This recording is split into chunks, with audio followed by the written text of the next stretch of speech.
Alright. So, we'll give it a couple seconds for people to get in, and then we'll get started.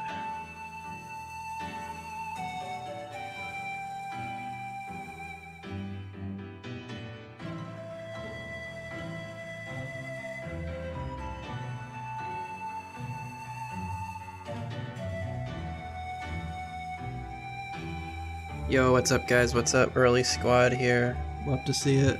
How you guys doing?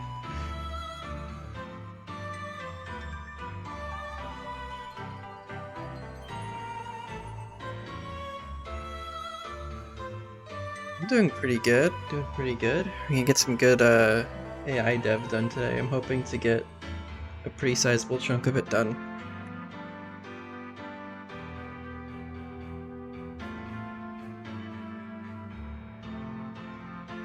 I'll go and open up what I'm working on. So, what's up, Darian? Good to see you. Good to see you. We are working on more AI dev today. So, let's see. We're about 75% of the way done with the expert AI, and we're going to be basically just grinding that out today. Hoping to get it done in the next couple weeks. We also have to work on Switch AI, which is going to take a little bit longer because that's kind of in a different area of it's a different file location. So we're gonna have to settle that stuff up, but one thing at a time. So yeah, right now we're working on Knockoff. Let me try and zoom in so you guys can see a little bit better. We're looking at Game Freak's AI, vanilla AI logic. So Knockoff. So if the opponent, so if defender percent HP is greater than or equals 30, and it's not the attacker's first turn in battle. And attacker turns on field, it's not equal 0. Thank goodness I have a macro for this already. How do you make this yellow brownish hue? It's just a VS Code. It's like one of the default color settings. It just feels nicer on my eyes, so I like to use it. I have no idea. I don't remember where I selected it, but I personally like it. Alright, so there's a 30% chance for a score of +1. This is really interesting. Knockoff actually doesn't look for the opponent having an item or not. It's kind of weird. This is definitely something we'll be editing for Iridium. So to get a 30% chance, we do modulo 10 less than 3. And then move score is a chance of plus equals 3. And we want this to be an else if, because you can only have one effect, so make the code a lot more efficient.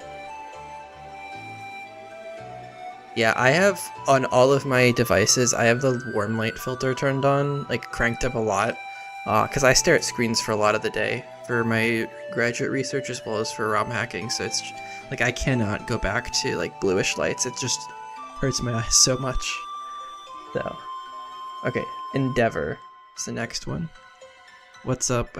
Hello, hello, welcome to the stream, Mr. DJ Aluminia. So Endeavor. Alright, let's check what Endeavor's move effect is called. Okay. So attacker.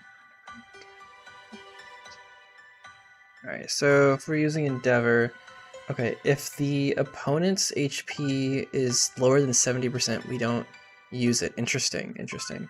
So defender percent HP is less than 70. Move score minus equal 1, and then we terminate if that's the case. So we'll just do an else statement. Okay, so now we have to check for a couple things for Endeavor. If the attacker is slower than the opponent, okay, so if defender moves first, so I actually set up the speed order, like registration on this, such that it checks for Trick Room, it checks for Tailwind, it checks for all of these things. It checks who is going to be going first, not who's faster, because there's a lot of situations in Pokemon where your speed actually doesn't dictate who goes first.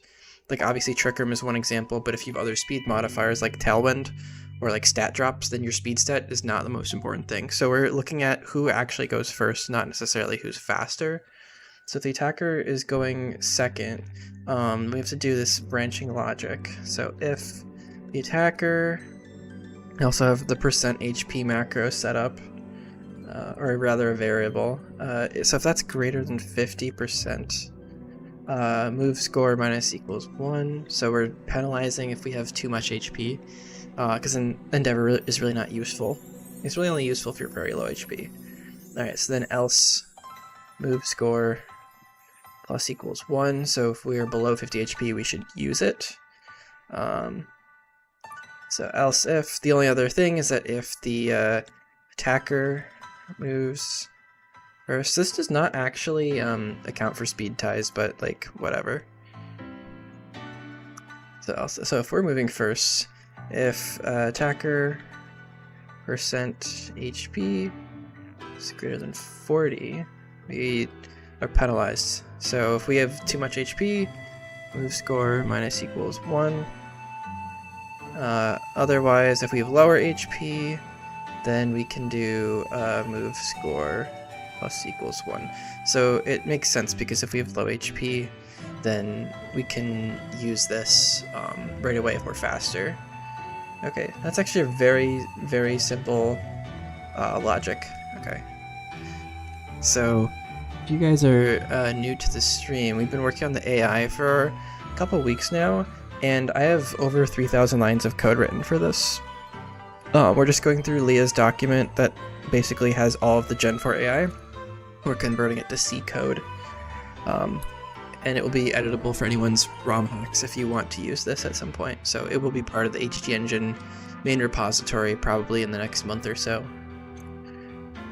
So it will be open source for everyone to use. Alright. Imprison. AI, yes, the location is exposed on HG Engine. Yep.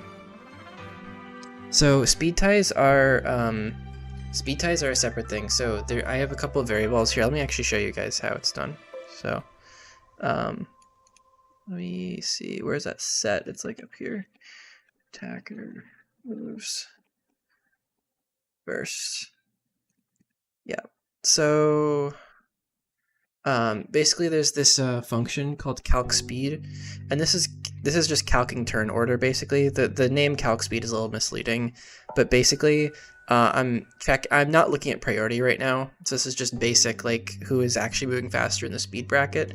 So you hand it the attacker and the defender, and it calculates which one's going to move first. And so if it's equal to 0, so it's going to return 0, 1, or 2. If it's 0, the defender moves first. If it's 1, attacker moves first. And if it's 2, then it's a speed tie. So you can actually check specifically for speed ties. And you'll see some of the code. I like for Trick Room, for instance. Trick Room is disincentivized if the attacker moves first or if it's a speed tie. So you'll see move score minus 10 here. This is so you can check for it. So that is something that will be exposed for you guys to use. How much is left to complete? So that's a good question. I would say about 25% of the expert flag is still left, and the expert flag is very, very big. Most of my time spent on this has been just going through the expert flag, which is basically all the very niche things, like when should I use Focus Punch, for instance. And it's actually incentivized more than killing moves when you're behind a substitute, which is kind of toxic, I'm not gonna lie. Right. So we're gonna check for attacker move effect is Imprison. And Imprison, the way it works is if it's not the attacker's first turn in the battle, 60% chance of score plus 2. That's a really strange way to do Imprison, but okay. Again, let me actually put a to-do on this. Fix this logic. There's a lot of stuff that, there's a lot of stuff here that should be better AI. I don't know why Game Freak made such a lazy AI for a lot of this. I guess it doesn't really matter for the vanilla games.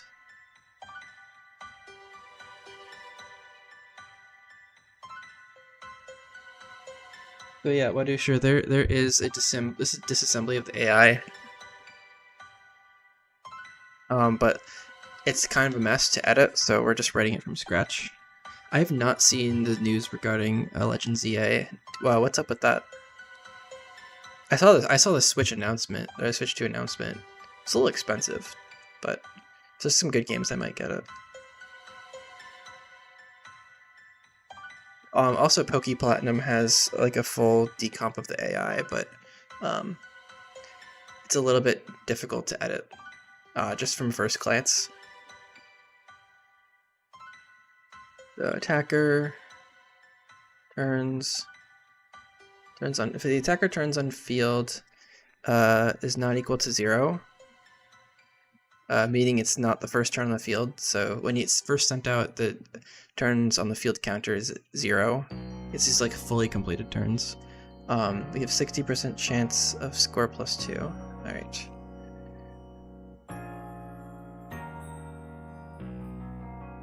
See what you said. We're receiving enhancements on Switch 2, which is great. And the first time Nintendo consoles aren't capped at 60. Yeah, isn't it like 120 hertz for Switch 2? Like that's actually huge. It's gonna be super smooth. It's like normal PC gaming. Yeah, I was not very impressed with the Legends EA graphics when they revealed it. Having played other RPGs now that aren't Pokemon, it just feels a little bit lazy the way they handle their graphics, especially for the overworld. Like, if you look at like Legends Arceus, for instance, like that had pretty good graphics comparatively. And then like, I don't know, think of like Dragon Quest Xenoblade. It looks HD. Alright, that's awesome. I'm glad. I'm glad that it looks better.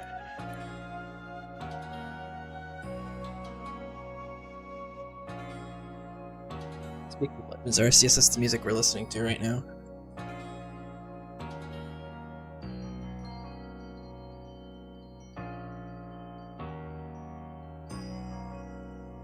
So, refresh. Why is refresh? That's so weird. Okay. Yo, what's up, Shady?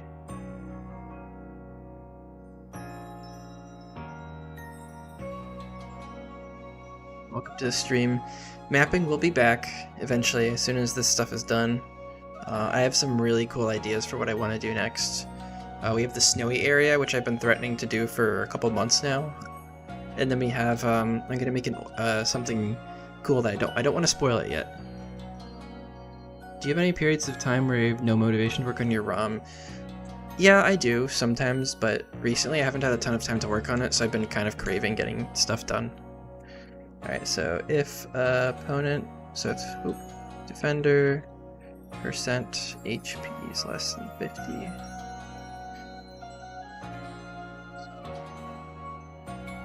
Alright, so if the opponent's at low HP, then we don't want to use refresh. Interesting. I mean, it makes sense. You'd rather just go for the kill, but that would be handled in a different flag, so I don't know why this is even here.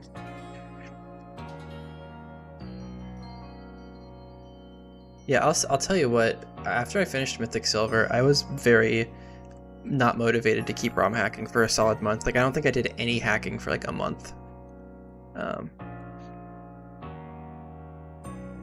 But pretty soon after that, when I started working on Iridium, I kind of got back into it. But yeah, it comes and goes. Okay, Snatch. This move is absolutely horrible.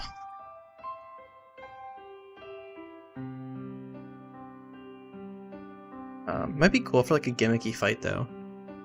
Might be cool for a mirror battle, having Snatch. You can snatch your opponent's moves.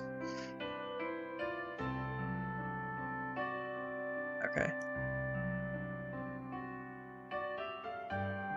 Very interesting. Alright, so if it's the battle attacker's first turn on the field, you get a chance of just randomly getting +2 at Snatch. That's so weird. Okay, so if attacker turns on field, it's equal to 0. Like, a lot of this AI logic just needs to be changed. It's very, very gimmicky. Right, then we have a 40% chance. of move score +2. Else if okay. So then also if there's just a straight up 11%, 10% chance to just do absolutely nothing. That's kind of weird. Like, what is this logic? Why am I putting up with this? Alright, so... Okay, so if we don't roll that 10% chance, then we need to check if someone's faster or slower. If you're trying to know how to do mapping, or maps or hacks are not that great. Honestly, just look at other people's maps and like try to replicate them first and see like what the process looks like. That's what helps me a lot. I've been looking at a lot of stylists' maps and like what makes them look really clean. And there's just a lot of things that you just learn by doing. So it's one of those things. There's not like a formula for it. So if the defender is moving first, all right. So if defender %.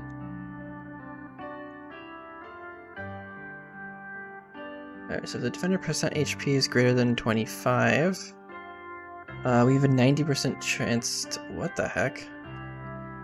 This is so weird. 90% chance to get a move score of -2. You don't like mapping, Darian? Interesting. Why don't you like it? Just because it's time consuming?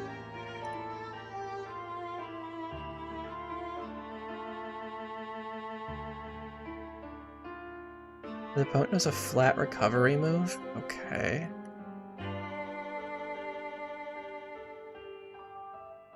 Okay. Battler has move effect. Defender.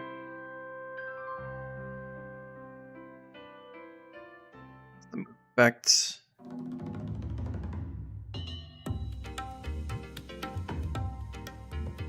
You accidentally deleted system 32 last time you tried mapping? How did you do that? Yeah, it can definitely be frustrating. Like, there's definitely... there's not really a way to know when you're done either. It's kind of subjective. Why does defense curl matter for this? I don't think I'm going to include that. Okay, so if it has a flat recovery move...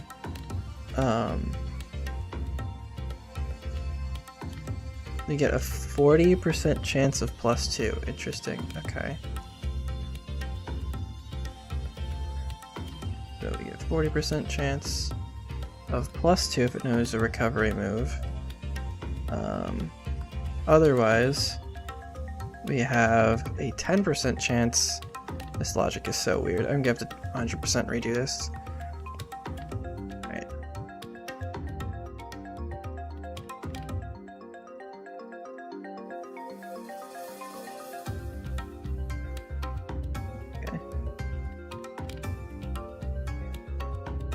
Alright, so now we want if attacker moves first.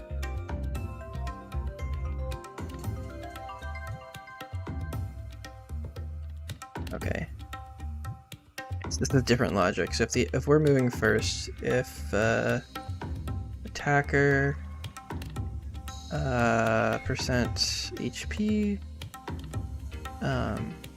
it's not equal 100. I should say it's not equal attacker max HP. Okay, so if the attacker HP is not the max, then we have a 90% chance to get a move score -2.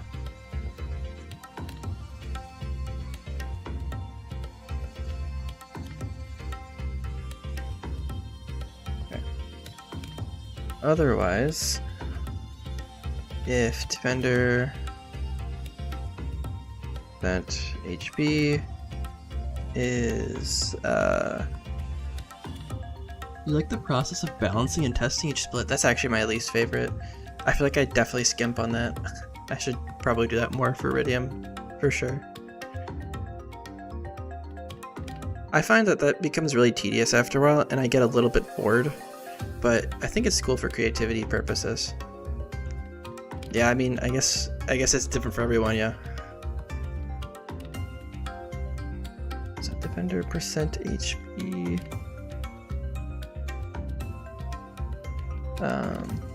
Less than 70.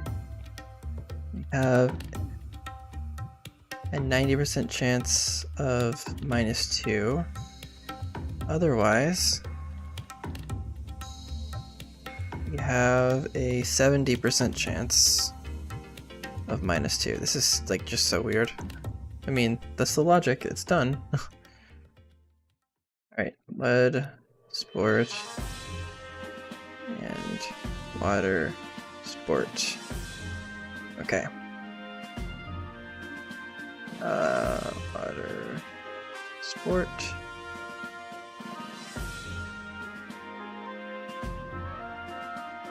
Alright, so attacker, move effects. You guys can see why this can get a little bit boring. It's a lot of just if this, then that, if that, then that. But it's gotta get done. So if attacker, wait a second. I think I messed something up. Attacker, max HP. Yeah, this should be attacker HP. Yeah, I was like, I'm pretty sure I messed something up there.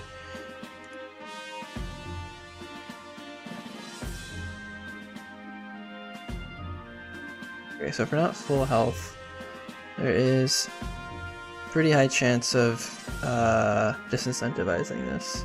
90% chance for -2.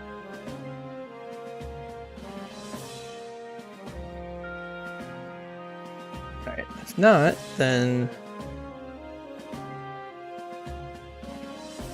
Wait. Oops, I'm looking at the wrong one here.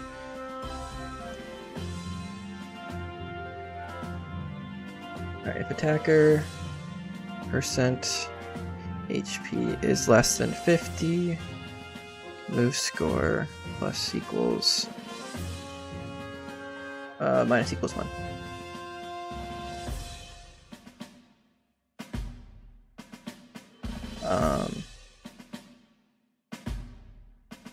So if it's not the case, then we want okay, so we want to check.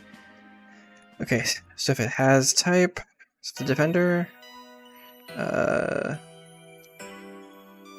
if a defender has fire type, this is really not the way it should do. So we should look and see if they have a fire move, not if they have the fire type. It's kind of low quality logic here. Move. You guys want to get into ROM hacking but haven't done anything yet? Honestly, try making your own difficulty hack or just like your own balancing hack. That's what I did the first time.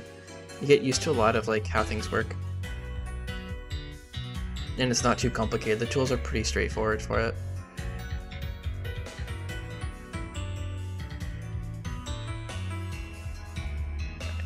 So then water sport's going to be basically the same. But we're just checking for type electric. And that's it. Okay. Okay. At -2 SP ATK moves. Yeah, my first ROM hack was VGC Platinum, and it was just a balancing hack basically, an all doubles hack. I would recommend trying something like that first before you do anything crazy map edits. Because it's just a whole lot of stuff that you can do, and it can get pretty overwhelming, and then you end up not doing anything at all. So, overheat, Reiko, Meteor, Leaf Storm, etc. Okay. Putting lots of comments in here. Yeah, starting with like a HG engine difficulty hack would be really cool.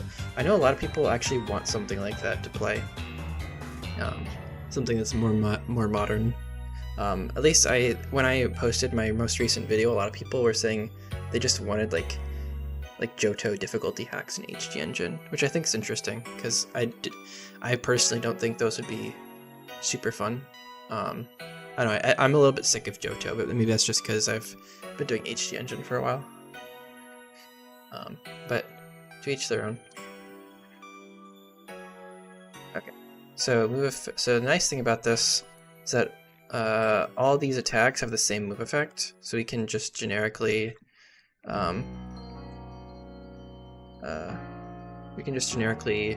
do it for all of them all at once. So I can just check for any -2 special attack move.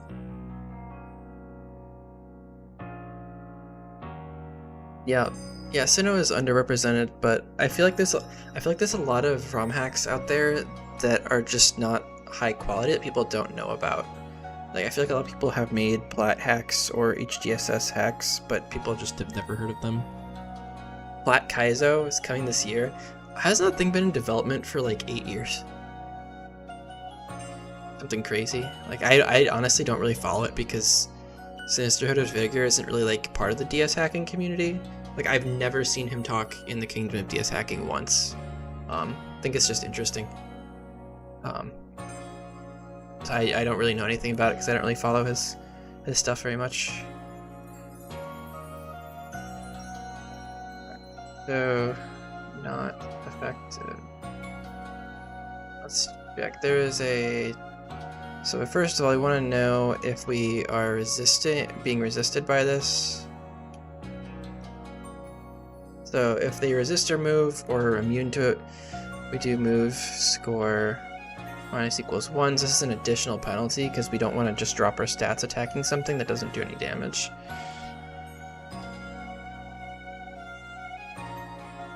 It was in development hell, but according to the people that follow Patreon, it's nearing its end. He's a Patreon for that? That's really weird. I feel like a lot of ROM hackers don't do that.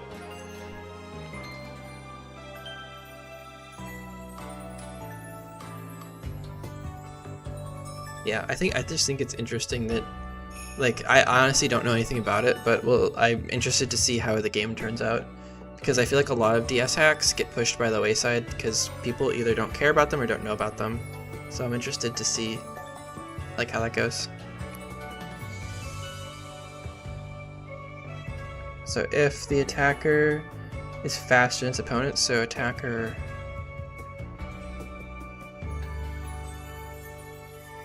They're posting things about development, that's cool.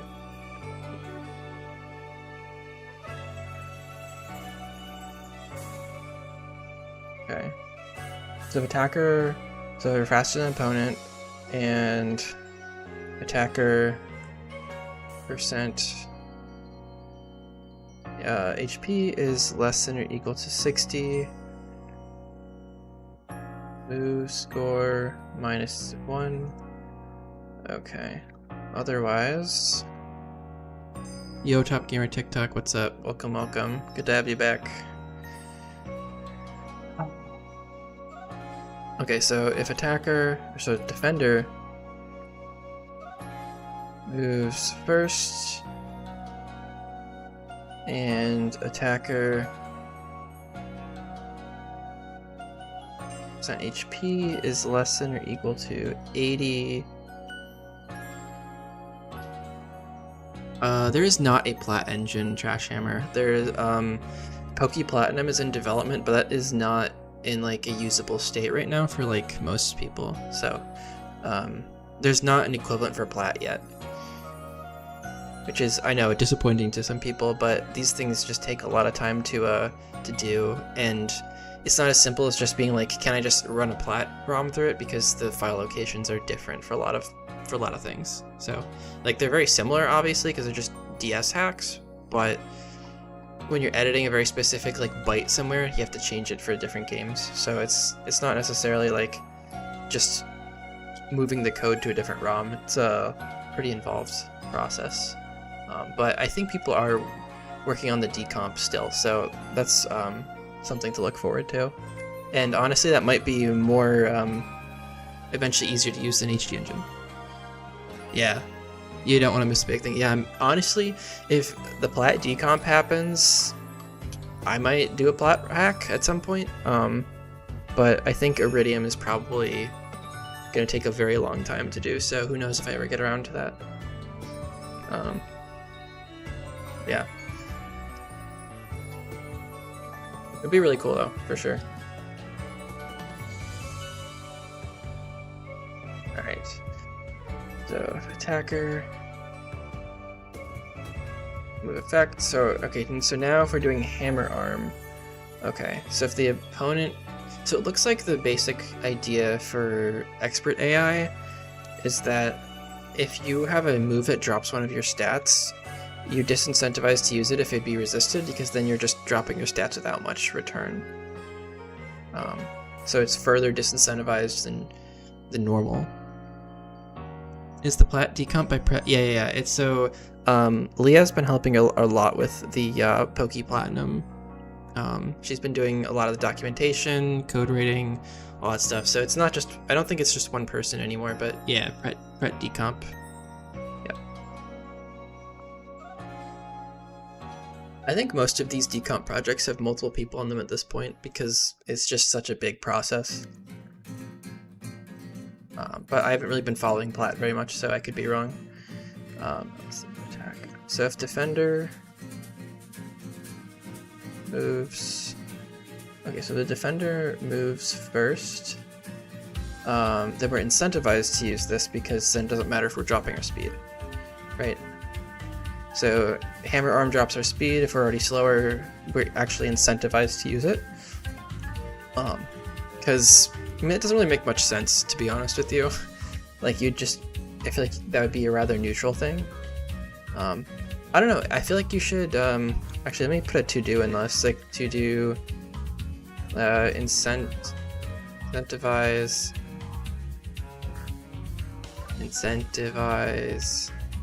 I can't type today, in Trick Room. I'm trying to write down notes for things I want to change, because there's a lot of them. Last time I touched complete source code was Crystal disassembly.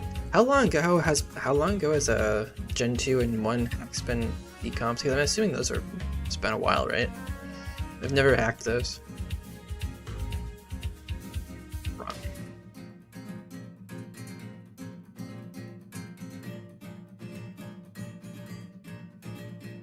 Hey, what's up, Dr. Lou?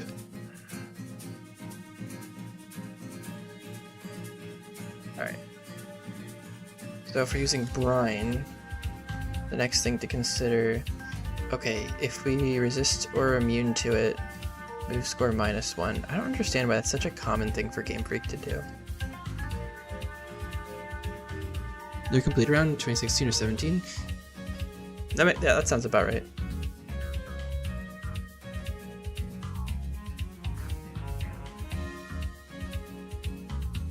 Okay, if the opponent's HP, attacker percent HP, or sorry, defender, not the attacker. I am trying not to write any bugs. I've done a good job of catching a bunch of them so far. Hopefully we don't make any more.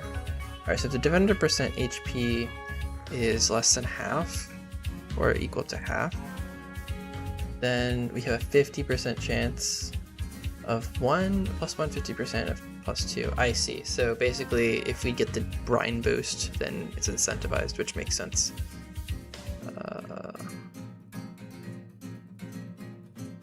So it's either incentivized or it's very incentivized. Alright, so we have a 50% chance of +1. Otherwise, we have a +2.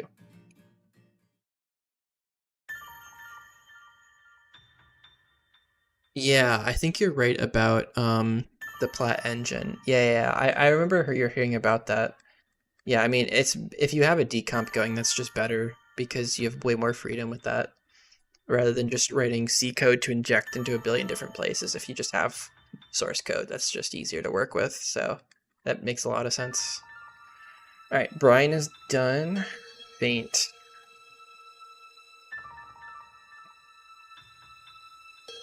You just lost the biggest spider? What are you talking about? Like in your house? That's terrifying. It's gonna eat you.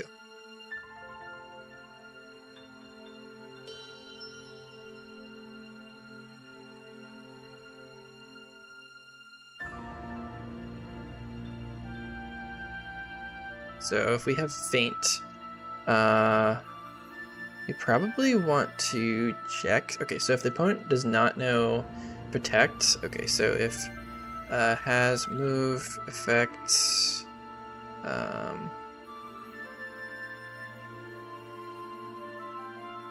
battle system, we want defender, and we want to check. Effect protect. Alright, so we're checking if the defender knows a certain move. Not Australia, but it might as well be. Yeah, I want to try plat decomp once it gets a proper mapping and scripting methods. Yeah, that's the biggest thing, is like the binary edits with like DS Mapping Studio are really nice. What's the most complete engine for DS hacking? Definitely HD Engine. It's like the most advanced part of DS hacking right now. So if you're looking for modern DS hacks, probably looking at Johto or custom region hacks right now, which is what I've been doing. So I guess 75% chance of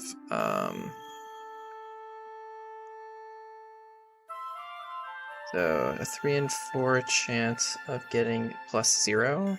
Okay, funny. You search for like 20 minutes, it's not there, dude. That spider's coming for your cheeks. Spiders. Yeah, Hannah says spiders are friends, not food. This is coming from an arachnophobe.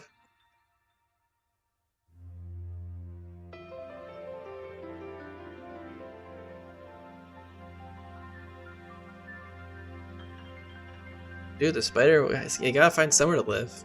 If you're right there, I don't know, man. Okay, if the attacker is under any of the following conditions, 50% chance. Oh, okay, so it's basically predicting that you're gonna click protect. So that's really interesting. Wait, if the attacker is under... Oh, no, this makes a lot of sense, yeah. So, I think there was...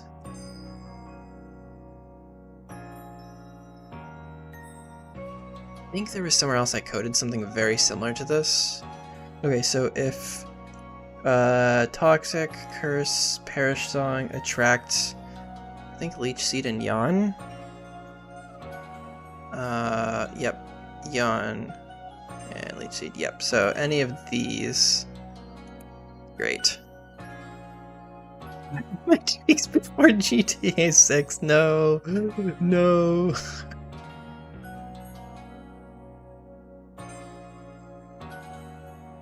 Yeah, so Trash Hammer. So a decomp is like the opposite of a comp. I know it sounds kind of silly, but basically whenever you make code, like let's say I have C code and I like compile and run it, I'm like, it's a comp, like I'm compiling it. But changing something from like binary to assembly, or like assembly to like C the other way around, that's decompiling. So that would just short for decomp, which is like trying to get the source code from like the binary. So it's not an easy process to do. It's kind of a one-way street.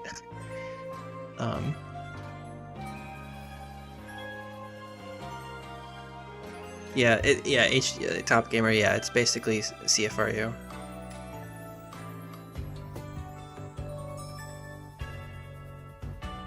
Do you want to join the stream? A little bit. You're tired. Are you not going to at all? Maybe not. Okay. You don't have to. Okay. But you can. There is a small chance we might get a Hannah on the stream. That is Mrs. Sauce. That is her. Yeah, hey, you can come over here and say hi.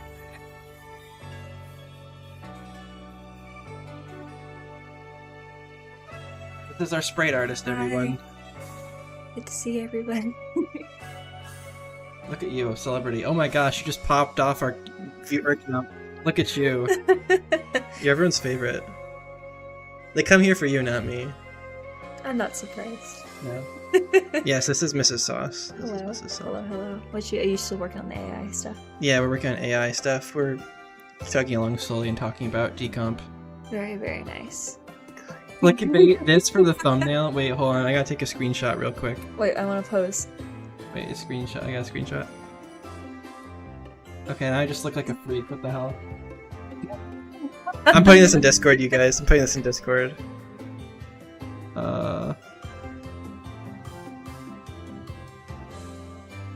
Wait.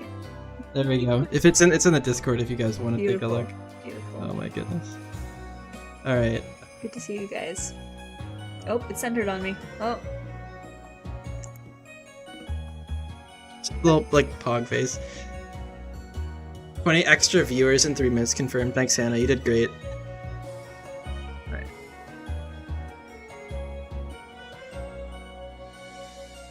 Now, if you just came over here and worked on sprites, we'd get, like, double the viewer count. But it's okay. You don't have to. She's grinding Xenoblade side quests right now. Because, yeah. She likes the single player games. She's also plat in Overwatch, so like, I mean, it's kind of terrifying. Yeah, you'd need a PDSMS for decomp for sure. Pokemon DS Mapping Studio. It's like what I do all my streams on. No, we have not played Red Dead Redemption, but it's on the list though for sure. We're going through all the Xenoblade Chronicles. We're on the first one now, and we have like X, 2, and 3 still to play. So we got a lot of play still. Yeah, a lot of that. Yeah, we're getting into more RPGs because we both really like them a lot. I played a ton RPGs in Pokemon, but it's good to branch out. I didn't know Red Dead was big on story. Yeah. All I know is you get like a horse and stuff. Like I don't know anything more about that. What's it about? It's the best story game you've ever played. That's actually awesome. I know the graphics for that are like actually fire. Like I've seen a couple like trailers and stuff for it, but that's about it.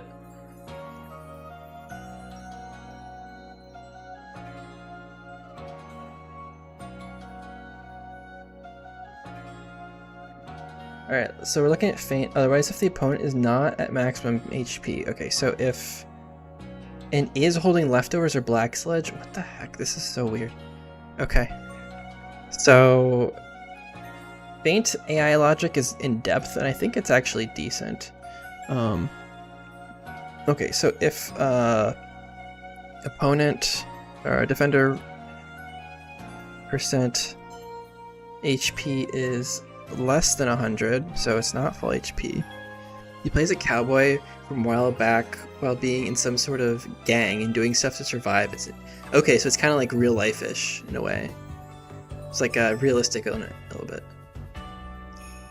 Oh, alright, so you switch to WSL, you save your changes to your fork and download the fork in WSL. That's, yep. Some characters good, some with hate with passion. Yeah, I feel like you have to have some of those, like, love-hate relationship with those characters.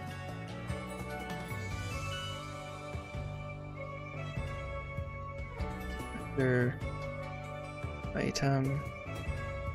Okay, we also need to check if the defender item is leftovers or sorry, my webcam is like covering this. I'm gonna move myself over here. That way you guys aren't gonna get blocked. There's pure hatred for the characters. Yeah, Top Gamer, if you have it in your WSL drive, it's going to compile a lot faster.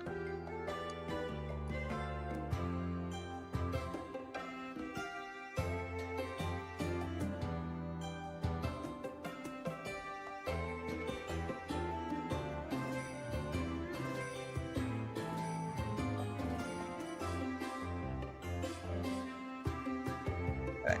So we get a 50, all this for a 50% chance at a +1.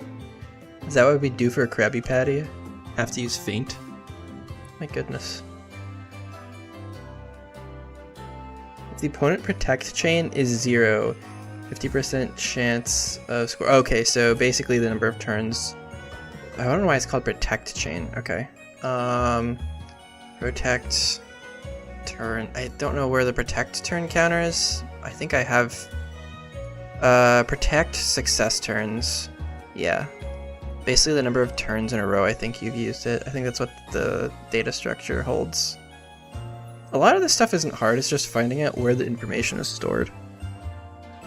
So we're gonna check if the defender has not used protect before, or has 0 consecutive turns. You get a 50% chance of +1. Else if, basically exact same logic, but if it's a chain of 1 turn, then we only get a quarter chance to use Feint, because it's just way less chance that they're going to use it. Otherwise, if none of these are true, then we get unlikely to use this because there's not a reason to. So basically, if you don't think your opponents can use protect, you're not going to use Feint. Makes sense. Okay, looks good. Alright, Pluck and Bug Bite. How many lines of code do we have? 3,300. We are cranking it, guys. We are cranking it. Pluck and Bug Bite. I didn't realize those moves were exactly the same. Move effect, Eat Berry. I guess you could probably lump Incinerate into this.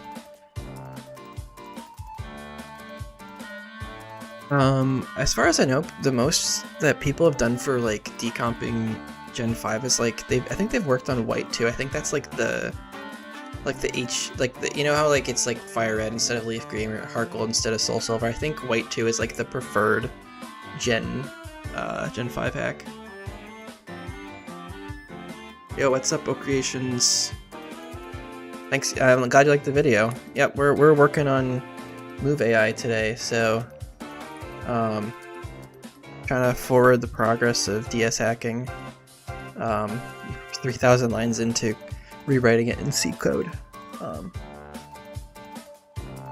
Does AI check if Feint KOs from the current HP? Yes. So every move here, let me actually show you. So it's called Evaluate Attack Flag. So there's like a here. I think you guys can see this. There's a list of different flags here. They all handle different logic. So like basic AI is basically just saying like don't use a move if it's gonna fail. Like don't use 0% chance moves. Like don't use Tailwind if you already used Tailwind and all that kind of stuff. But Evaluate Attack Flag is like probably one of the most important ones. This one basically is the one that checks for like if the move would kill. Let's see, where is it? Somewhere in here. Yeah, it also prioritizes like priority moves if you're gonna be able to get the kill. It actually gives your move effect. This is the only thing in the entire game that has a higher move score than Focus Punch under Substitute. So yeah, it's priority killing moves are the highest one. Let's see. Yeah, so basically what you need to do, what this basically does is it checks if your max roll move damage is greater than the defender's HP, their current HP. And if it is, then it just like auto clicks it basically. So that's, as long as you have this flag active, that's just taken care of. So yeah, Feint will always see that if you have that flag up. Yeah. Used HG Engine to include all of Youngster Joey's mons into Heart Gold Soul Silver for a Nuzlocke run. Nice, nice, nice. Is there anyone working on Gen 5 decomp? Honestly, I have not seen a whole ton of Gen 5 chatter. Like I know people been, if they have been working on it, it's been pretty silent. So yeah, I don't really know too much about that right now. I've mostly been working on the Heart Gold stuff.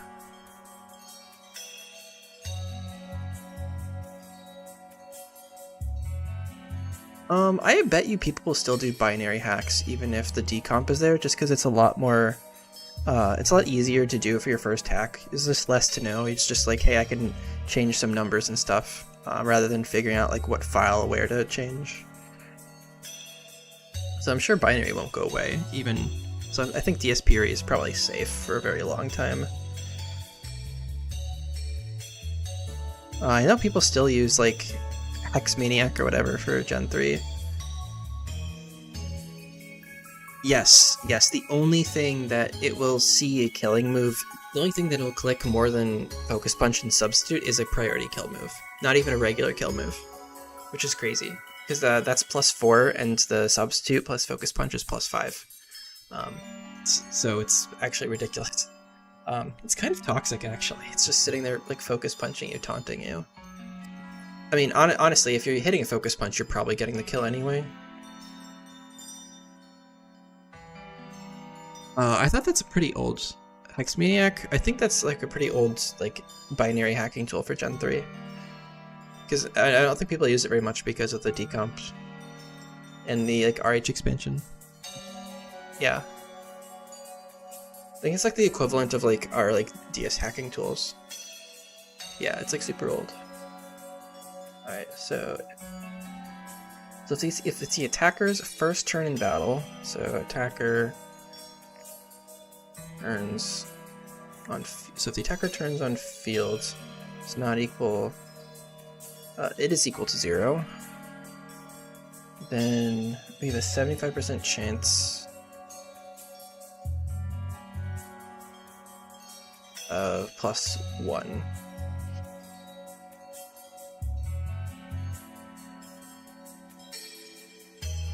Else if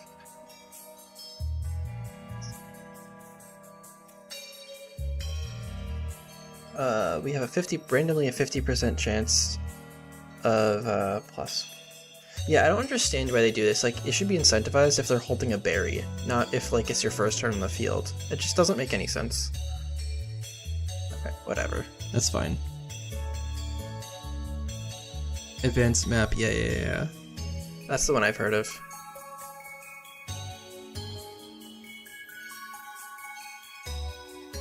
Okay, 50% chance of a score +1. Okay, so U-turn and volt switch. Oh my goodness, that's a lot of logic. Okay. This would be an else if.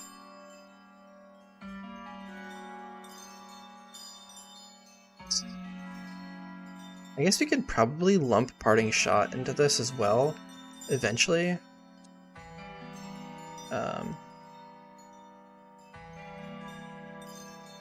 Since they're all swapping moves. But yeah, Volt Switch will just be lumped into this automatically since we're doing it by move effect.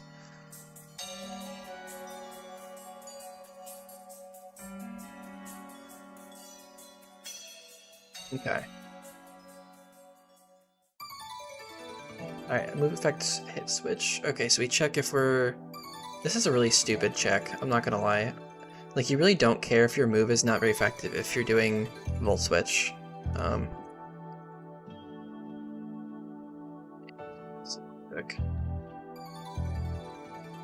Yeah, I mean, that's just kind of stupid.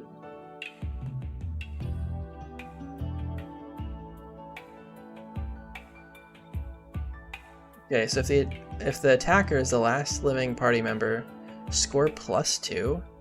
Wait, what? That doesn't make any sense. Why would you want to click U-turn if there's nothing to switch to? That should definitely say -2.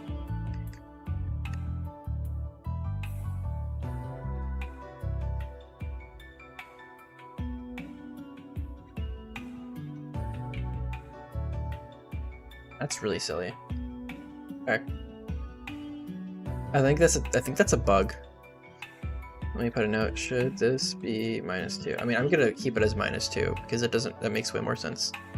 So else if attack living attacking members is equal to 1, so if we are the last mon alive, move score -2. There's no reason to try to switch if we can't actually switch. How long did the community figure out? I think HG Engine was like released initially in like late 2022, so I think the Dex expansion happened a little bit before then. I'd say around 2021 is when they started adding Gen 5 mons in. I think it's been around for a while, but it hasn't really been popularized for a while. That's more recent.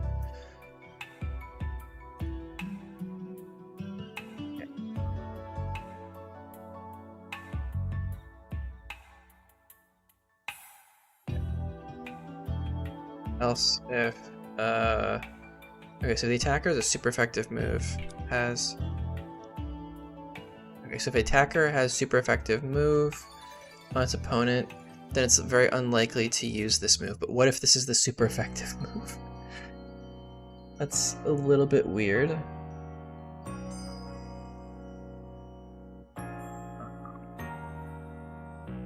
Yeah, I'm not sure how much I like this logic, but you know, it is what it is.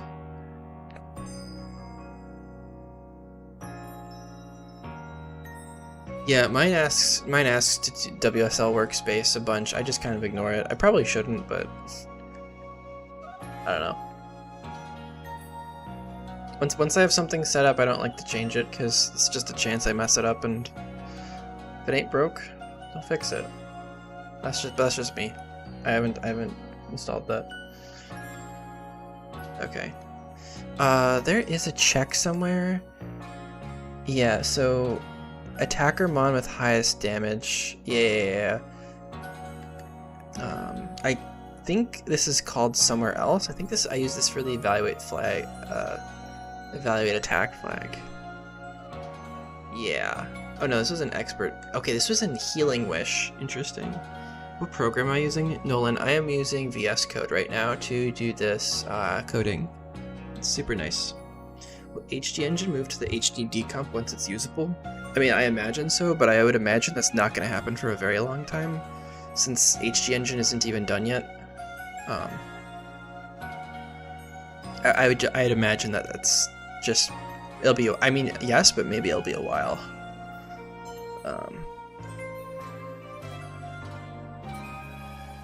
So the main thing to check here, if no party member deals more damage than us, we don't want to switch out. So else if, alright, so attacker mon with highest damage on our side is the attacker on the field. So if the current, yeah, so if we have the highest damage capability, then we have a pretty large chance to just not switch, which makes sense, right? We want to stay in if we can do the most damage. Okay. Yeah, no problem.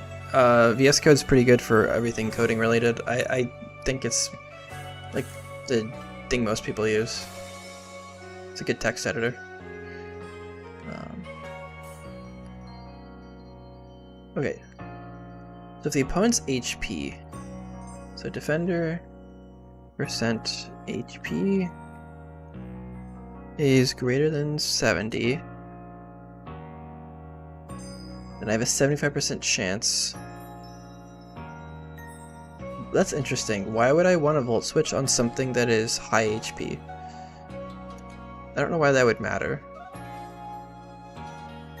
I mean, fine, whatever.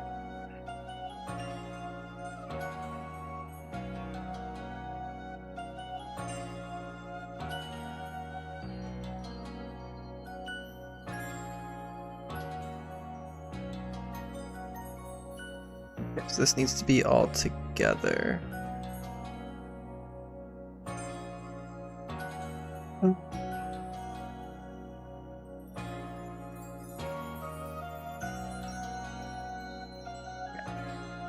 Nice. So we can get a score of +1 here, and if we're even lower, if the opponent's HP is even lower, okay.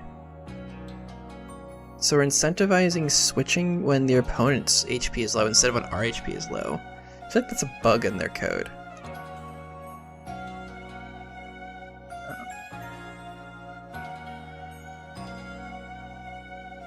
But whatever. We're just doing what Game Freak says. 50% chance of score +1. Otherwise, we will have a 25% chance of a +1. These devs are just pulling numbers out of somewhere.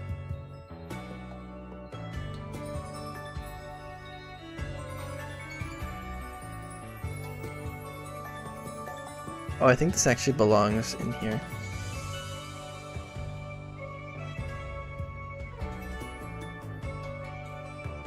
I hope it will help future ROM hacks. I hope so. Yeah, this logic doesn't really make... Actually, this does make sense. We do want to incentivize switching if we're faster.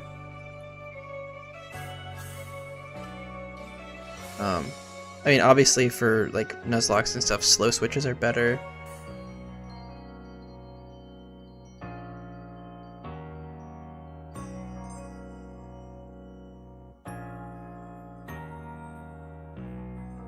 But I guess the AI likes fast switches. Whatever. Yeah, Top Gamer, I hope that this will actually work. Because I've written a ton of code and it's very likely I'm gonna have bugs in here somewhere. So we will definitely check. We're doing a lot of testing on this. I'm probably not going to test everything myself because that would take me probably longer than it did to write this. So it'll probably be something that a lot of people just test out over time and all maintenance. And also people are probably going to make their own AI edits, so we'll see what happens. Alright, so close combat. I mean, this is probably like something, like, also, I feel like AI, like trainer AI is already kind of weird anyway. Like, it does stuff you would never really expect. Because it's really not that great. So it's gonna be something, I guess it's gonna be hard to tell if something's a bug or if it's just like, that's the logic, deal with it kind of thing.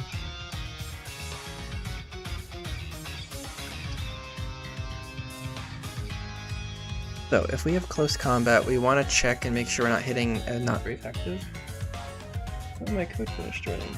I am also running some, here I'll show you guys. I'm running some code in my research on my laptop. It's probably not going to focus. I just finished running a lot of the graduate research I do. Takes a very long time to run. Speedrunners will find the bugs for us. That's right.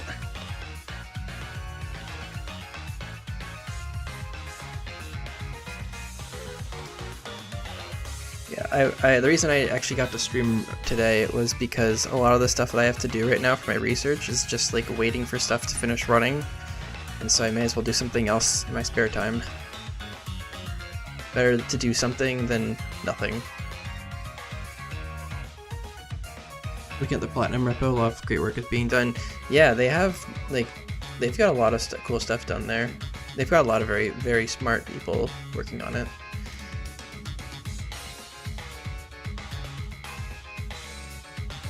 Yeah, I'm always reminded when I talk to other people who do this ROM hacking and like coding stuff that like, there's a lot of people out there who are just way smarter than me. It's like I can do some stuff, but not some of the stuff they're doing. So if defender moves first and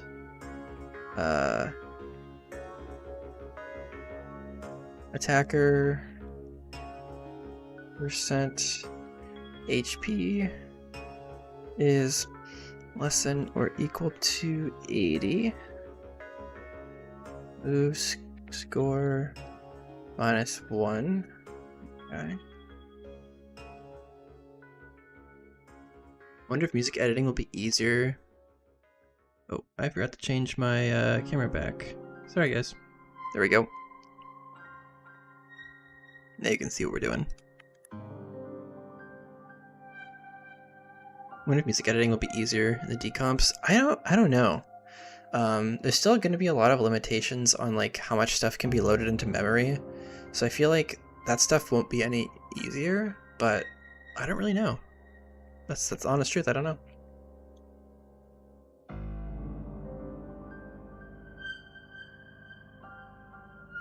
Okay.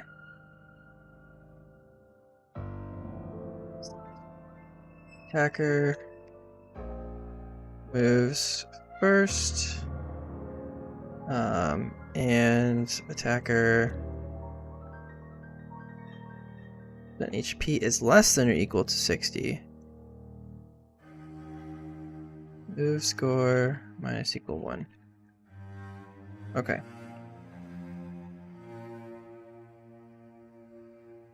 Payback. There's a voice groups, the instrument assignments, if I'm not mistaken. Interesting. Yeah, I don't know anything about that.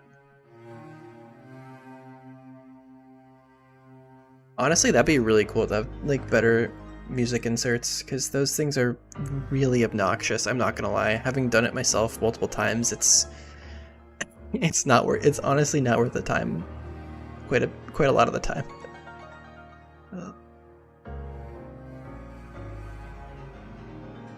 Payback looks pretty simple. You want to add Legends RCs? Yeah, those songs are like the ones we're listening to right now are pretty complicated. Also, one thing you have to worry about is like the length of the song, because that correlates with how big the file size is. And if it takes a long time for the song to get to a loop, then like you might not be able to fit it into the ROM without like shredding it down. They ripped wave data and stuff from BW and inserted it inside of Gen 3. Interesting. I didn't know that. It's very cool. So if we resist this move score -1, and we want to incentivize it when we're slower. So if defender moves first, and I think we have enough HP, and attacker percent HP is greater than or equal to 30. Wow, that seems kind of low for a check. They did new Gen songs inside of Gen 3 as well, like Nemona's Final Bout. Oh, that's really neat. Yeah, we're not at that point yet for sure. I mean, you can port that stuff, but you have to have a MIDI file, and that's really frustrating. Getting it in that Harcold sound font is like, it takes quite a bit of time. It's not hard once you know what you're doing, or if you have a good MIDI, but like if you have to rewrite the music from scratch, that's really time consuming. That's really neat that they made that a lot easier.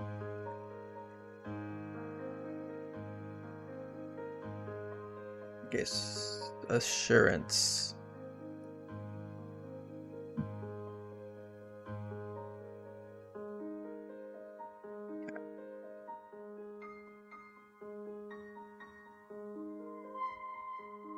Guys, we are freaking ROM hacking today.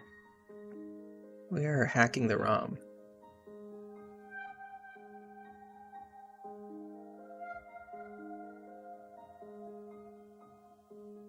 Oh gosh, Fling is next. I'm not looking forward to that. It's gonna be massive, isn't it? Oh, it's not that bad. It's not that bad.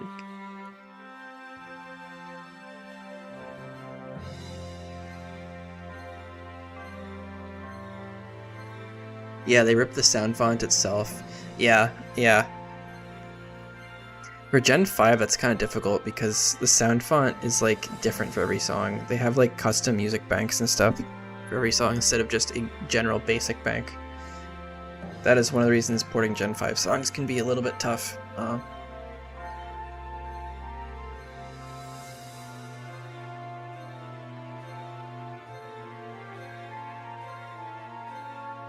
Else, okay, so if we're slower,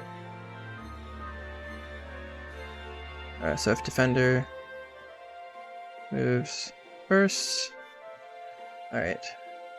If hacker ability is rough skin, We have 50% chance to get +1. I mean, this would just be better if it was double battles, but we don't even check for that. It's really weird. I mean, default vanilla games don't really have a lot of double battles anyway. Yeah, since you have the fork, you can also work on your hack on your laptop. Yep, you just have to push your changes every time, and that's it. It's pretty good.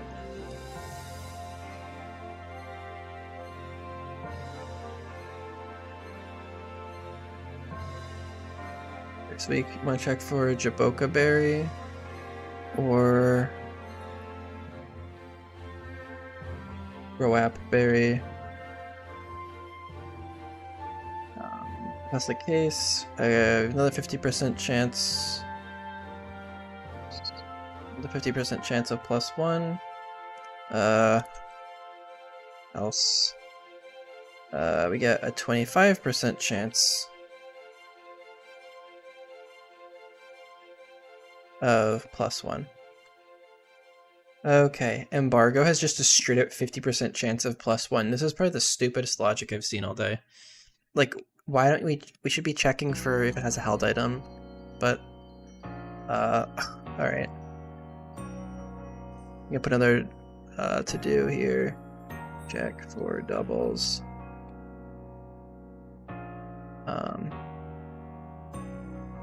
So I want to ask you guys this since you're here. Do you think that when I'm expanding the AI for the new gen mechanics, I should edit the older moves? Like for instance, Embargo here, it just has a 50% chance of +1. Do you think I should add for the default HG engine like a check for they're holding an item? What do you guys think? Or should I just leave that alone and let that be up to the user to do?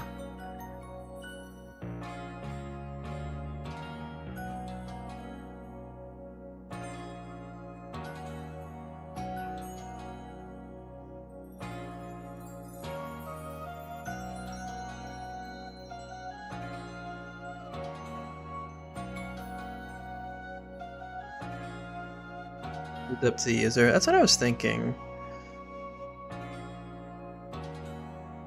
Then you can make vanilla hacks.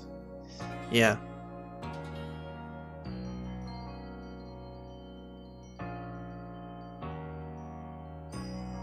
It's just interesting because if we're changing the AI anyway, you could argue that maybe that's necessary, but I think keeping it basic is also like a pretty appropriate thing to do.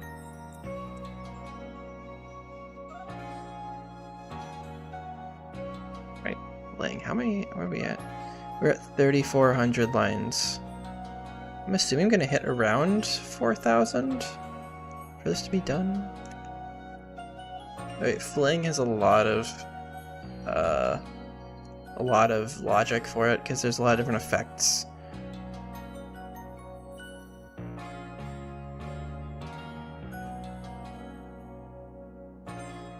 Okay, so the attacker move effect. Is that okay? If the opponent resists or is immune. Okay.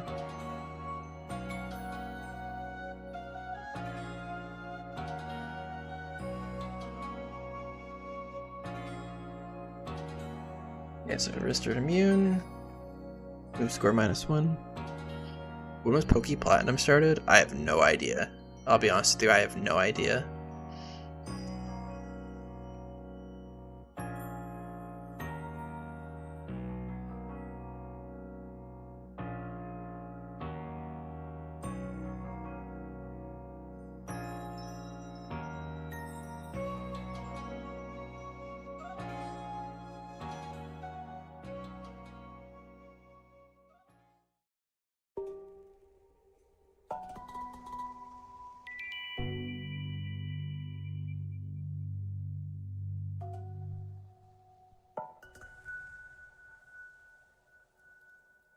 So you need to look at King's Rock, or alright, we're gonna have to just check for a bunch of items manually.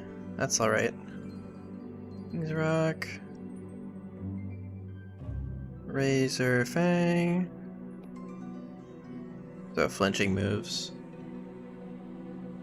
what was completely implemented when he started in Garbage Gold in the early HG engine. So we had just gotten the Gen 5 sprites done.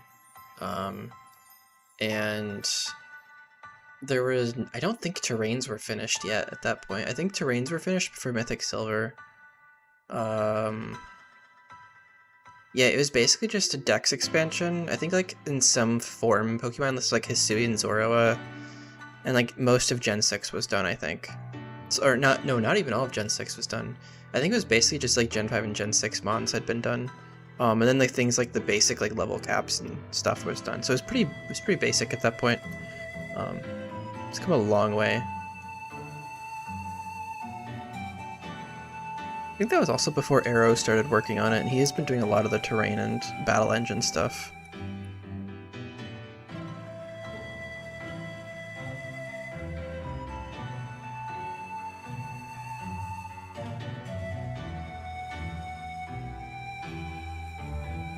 You have brisket sandwiches? There you go. Sounds tasty. I had some Chick-fil-A today.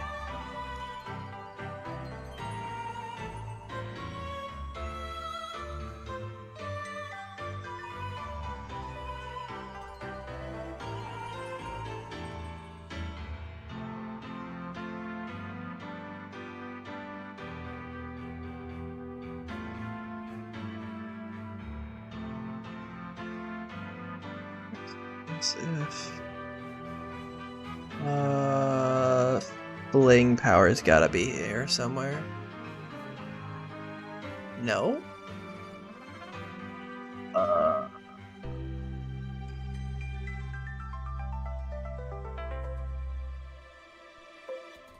I think that's an item data. Yeah, Fling power, yeah.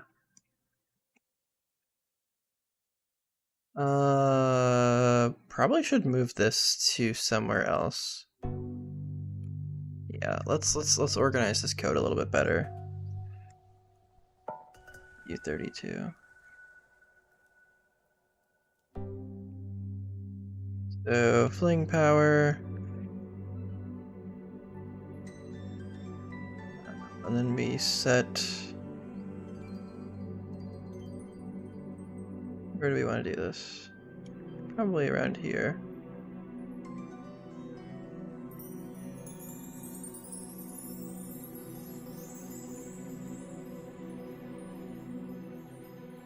I call this attacker Fling power, but whatever. I mean, the defender's not going to need to have that, so whatever.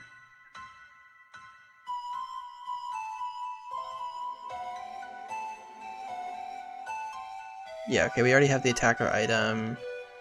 Alright, we have Fling power. Okay.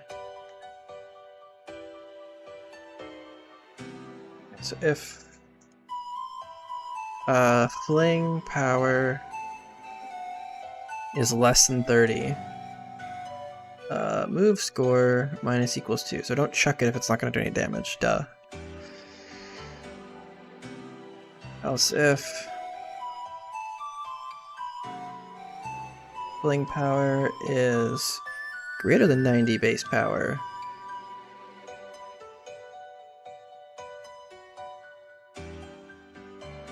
Does Fling type change with the... No. Fling is always dark move, regardless of what item you're throwing. Right? Ooh.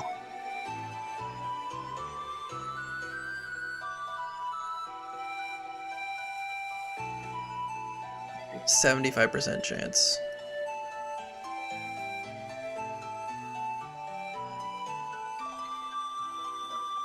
That's 3 and 4.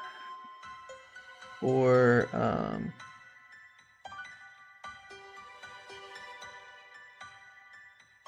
+1. Alright, we get additional plus score. Okay, so if we are super effective, then my gosh, we get a move score plus equals. Wait, you can have this. You might be able to have this tie with a killing move. Actually, no, this can be +5. So if you have a really strong Fling move and it's super effective, this will be prioritized over a kill. That's actually kind of stupid, but that's crazy. That's crazy. That's wild.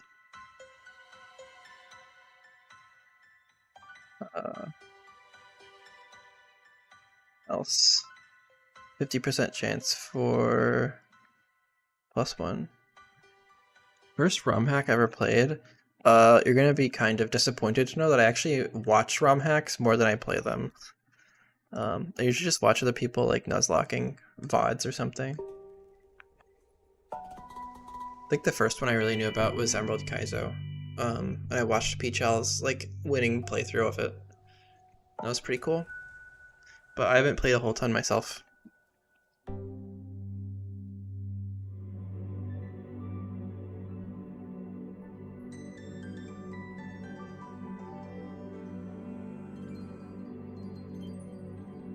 So if Fling power is greater than 60,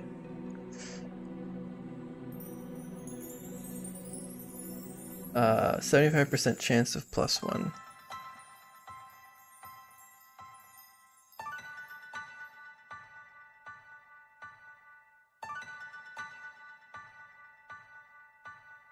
Bandit Yogo. So I also gotta say thank you for the tutorial vids. We're gonna white hats. I'm glad it helps. I'm glad my tutorials helped. That's the goal. That's the goal, man. How are those going? What kind of stuff are you trying to do?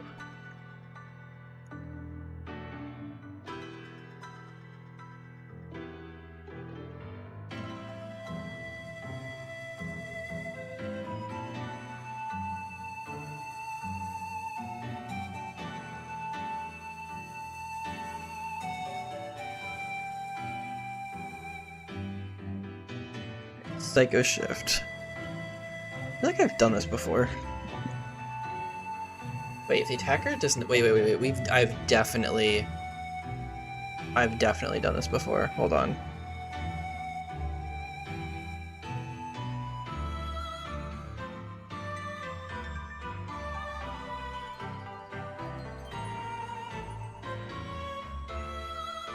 Oh no, this actually was not handled there. Interesting. You're making a hack where types abilities are updated and there's more presentation of underrepresented mons. That's really cool. Yeah, I think that's what a lot of people do for their first hack, is they improve all that kind of stuff. That makes sense. I think that's kind of what I did for my first couple hacks. Definitely gives your own take on the game. It's very cool.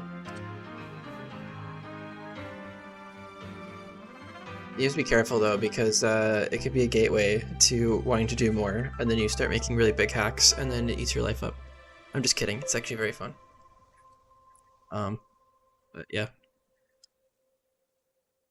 that's why I'm here. All right. Let's check if attacker. Okay, we get to check status.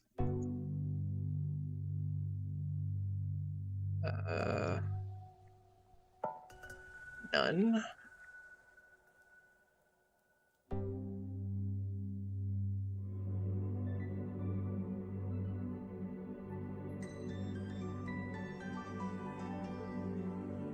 Okay, so if the attacker is not statused,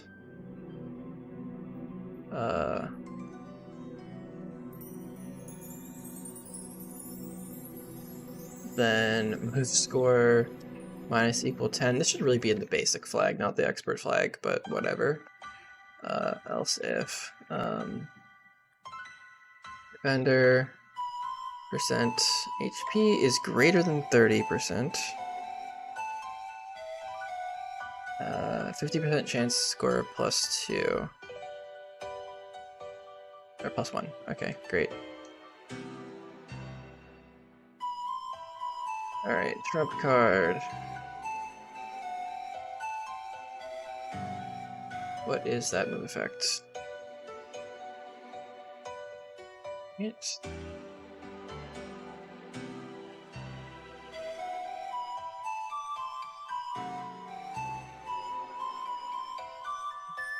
Oh my goodness, this is a large one.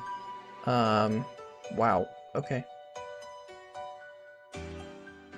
Alright, it's a classic if it resists it.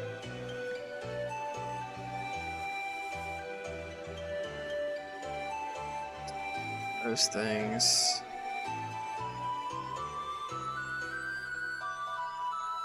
So if we resist it, we're immune to it, -1. Okay, I don't remember how the PowerPoints PP work. That's pretty simple.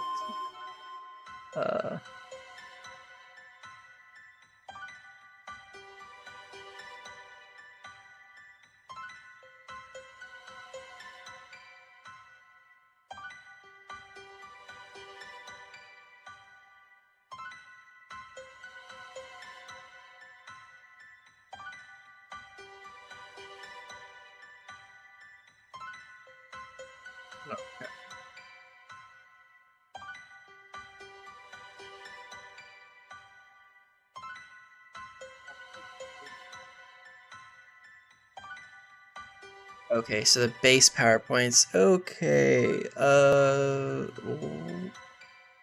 interesting. You're gonna have to find where this is in the source code here. Alright, so this is a Battlemon. Okay.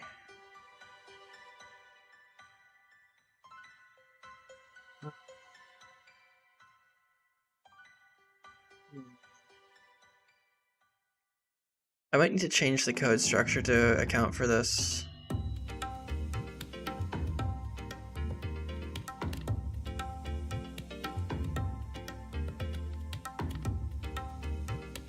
No, actually I can just grab this beforehand. Yeah. Yep, that's a much better idea. Let's do that. So...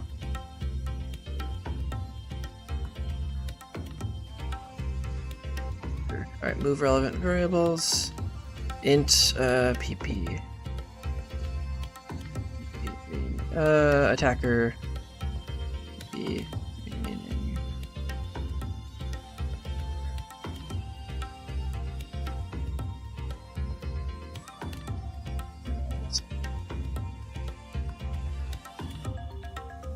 There we go. Now this thing can go into where yeah. Move relevant variables. Okay.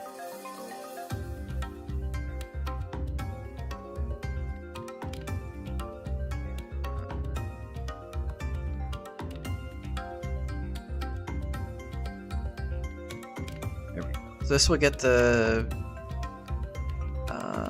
moves current PowerPoints is here. Okay, great. Okay, that's fine. I'm glad I set this code up the way I did. It makes this stuff a lot easier. That could have been kind of annoying actually to do.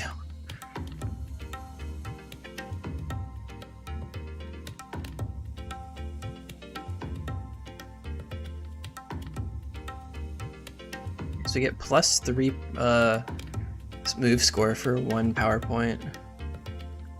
Okay. And if this is equal to 2,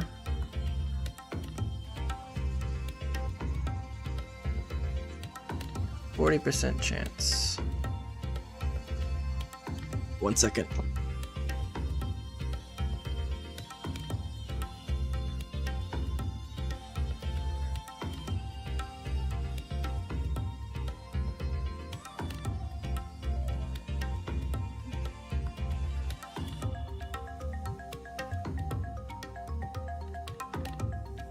There she is.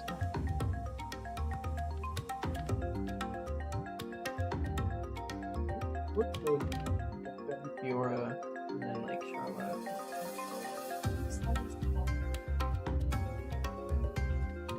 Right. That's right. Make a team of girls. Don't include me. Maybe there's a reason they don't like each other. We have 2 people remaining. We have a 60% chance of move score +2. Else.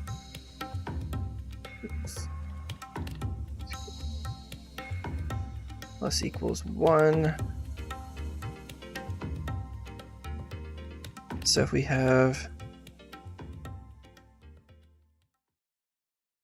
this is equal to 3. Nope, not 4, 3. We get a 60% chance of +1.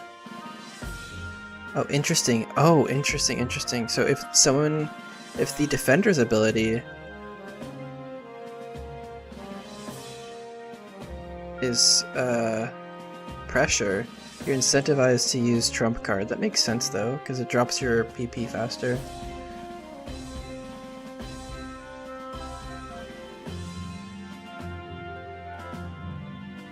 Okay.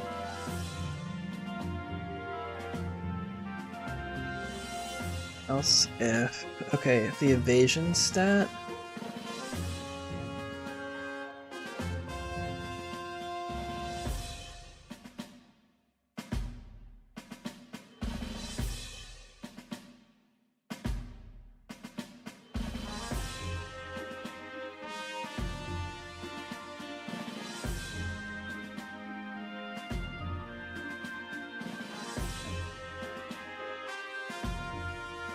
alright, so if the opponent, so if the defender has an evasion stat that is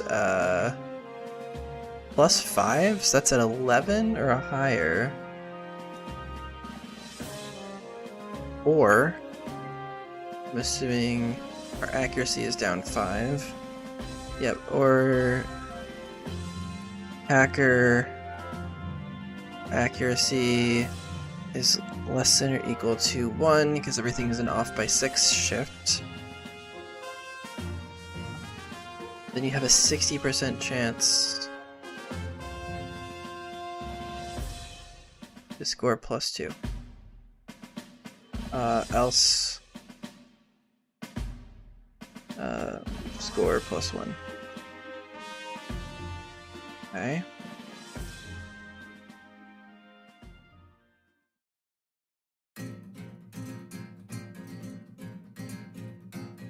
This is basically the same as before, so let's copy this. So if it's greater than 9 or less than 3, you have a 60% chance of move score +1. Getting faster at this. Yeah, heal block. Oh dear.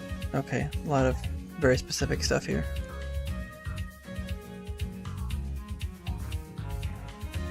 Block.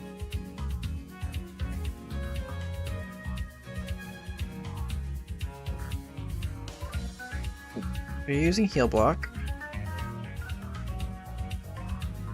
Okay, there's a check for if they know any of these moves.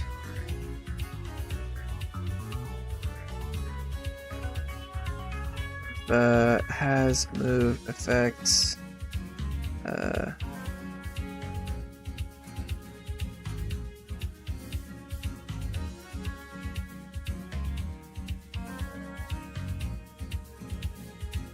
Sorry, battler has move effects. Yep. Battle system. And defender. Okay, so now I basically need to check a whole bunch of move effects manually. This is gonna be interesting. So now you gotta check these effects. So Dream, Eater,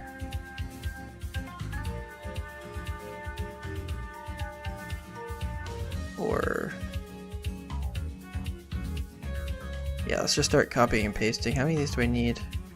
2, 3, 4, 5, 6, 7, 8, 9, 10, 11. 4, 5, 6, 7, 8, 9, 10, 11. Okay. Restore half HP. Let's look at slack off. So basically we're just looking for any, oh yeah, roosts. Oh gosh, I forgot to put Roost in a bunch of other places.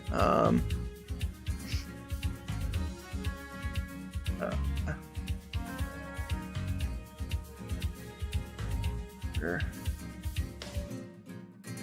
I need to go look for a certain spot in the code.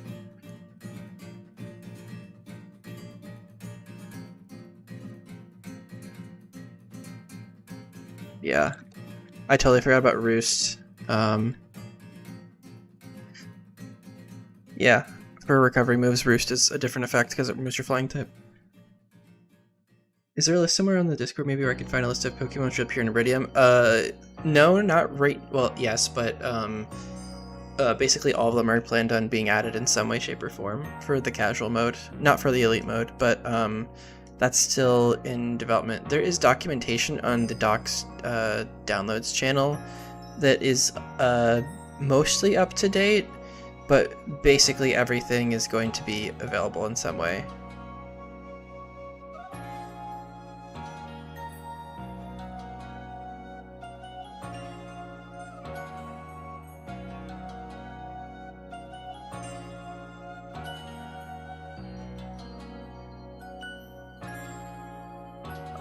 It's going to be a very long game, so it makes sense to have a lot of different Pokemon available. Let's do morning, sun.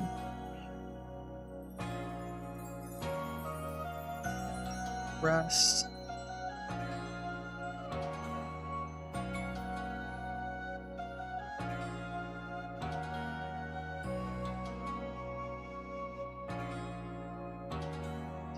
You. It's a cool name. Freaky Sneaky.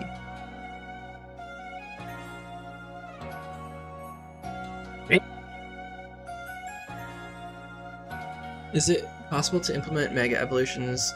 Yeah, Mega Evolutions are implemented already. Dynamax, Z-Moves, and Terras are not implemented yet.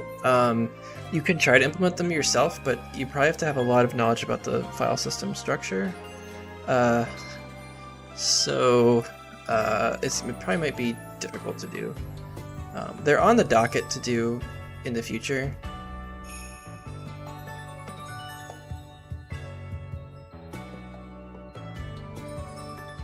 But they're not soon, I don't think.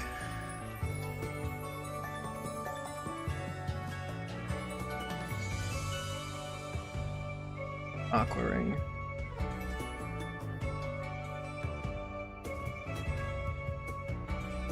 Leech Seed. Oh, I didn't mean to close that. Leech Seed.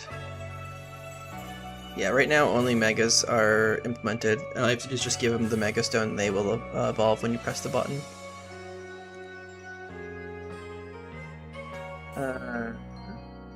Winter Dance. I also have to check. Hold on, there was another HP draining moves. Yeah, I also have to look at this one for Draining Kiss particularly. Obviously this is something I don't need to implement right now, but I'm gonna forget otherwise.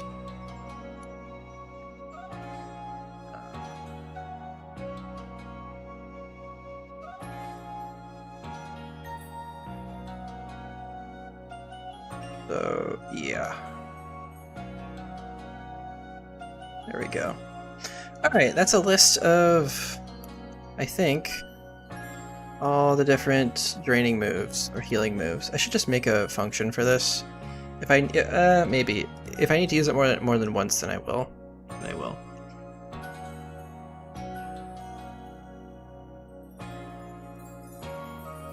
right, 90% chance for +1. Okay. If the attacker's under the effect of Leech Seed, Ingrain or Aqua Jet, you get another chance to use this. Alright. Okay.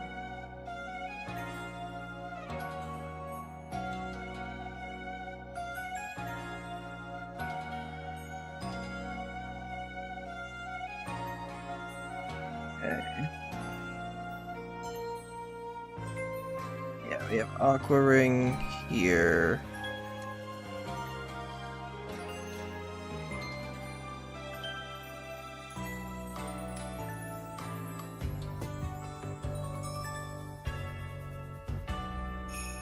gracious. Alright, so we have to check if the defender has Ingrain up or Aqua Ring.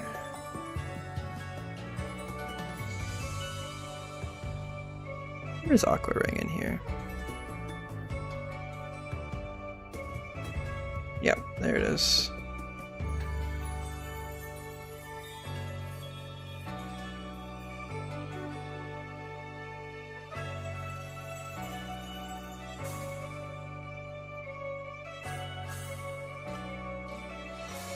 You're an RPG maker guy yourself, working with 3D models. Yeah, 3D models and camera angles are so fun. Like, you can do so much with that.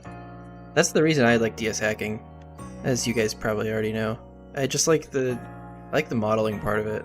It's just a little bit different than Gen 3.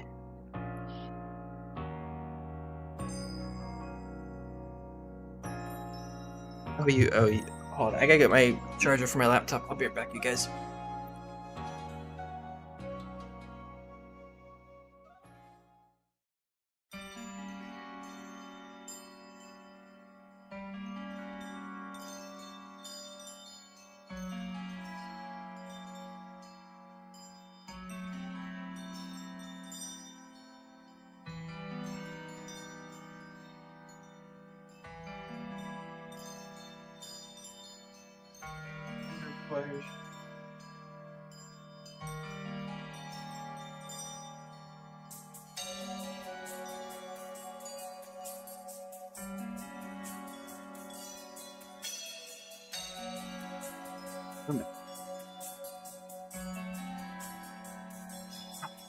Alright, I'm back. Let's see, you got some questions. Yeah, I'm excited for Iridium too. I'm really excited to get that out there for people to play. There's a lot of stuff to do still, but it should be fun to see how people think about that. Is it possible to fully replicate Gen 5 and HD Engine? For battle mechanics, yeah. The only thing that you really can't do is like triple and rotation battles right now. I think that's basically it. Yeah, you can recreate a lot of the Gen 5 feel just by doing graphical changes. That's what I've been doing in Iridium. It's Gen 4 hack, but it looks very much like a Gen 5 graphics, just stylistically. But yeah, the two gens are not very different besides like some battle stuff.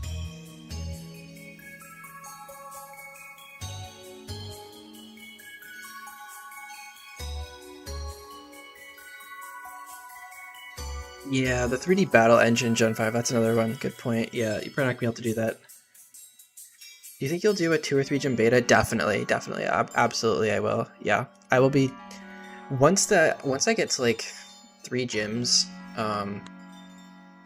well, let me say this. I want to do the mapping for the first region first. Like I want to have that done so that I have like an environment to like, you know, put NPCs in and stuff. Because I'm also still fleshing out the story, and I have some really good ideas for what I want to do with it. But yeah, once I start actually doing gyms and stuff, I'll probably do one for the first gym, the second gym, and the third gym, and then usually I stop doing demos after that because it's like, then you're seeing too much of the game. But yeah, I will have definitely like public access to like the beginning of it.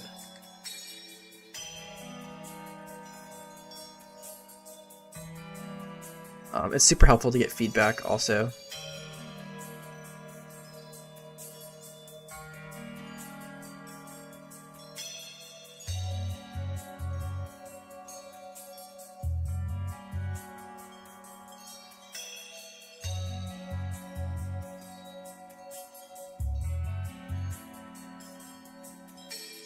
I'm also really excited to like show you guys more mirror battles because if you don't know, mirror battles are something we're gonna have it's a brand new battle format for Iridium, and it was coded by one of the guys in the project. Basically, you copy your opponent's team, so the NPC's team, for the battle. So if they have like a Panseer and a Panpour, you also have a Panseer and a Panpour, but the enemy's team lead is randomized, so then that's not a deterministic battle. So you're basically fighting yourself, which is pretty neat. And I'm gonna have a special battle AI just for that. Um, you new to the channel. Do I have a coding background? I've been coding for about 10 years through high school, undergrad, and graduate school. So I have a pretty decent exposure to a lot of different languages, but I was not like a computer science major or anything. So there's some stuff that I don't know. When was level caps added in HD engine? That would. So they were originally implemented for garbage gold. So I'd say around like beginning of 2023.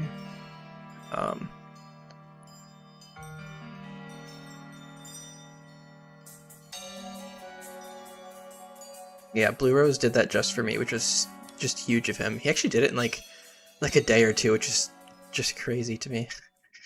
He's like so good at what he does.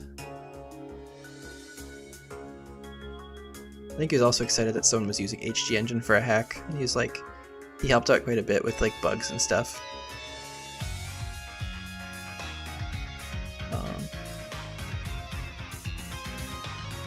Yeah, Blue Rose is absolute genius.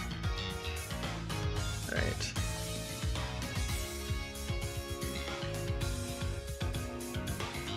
Alright, so if their opponent's HP, so if defender percent HP is less than 50,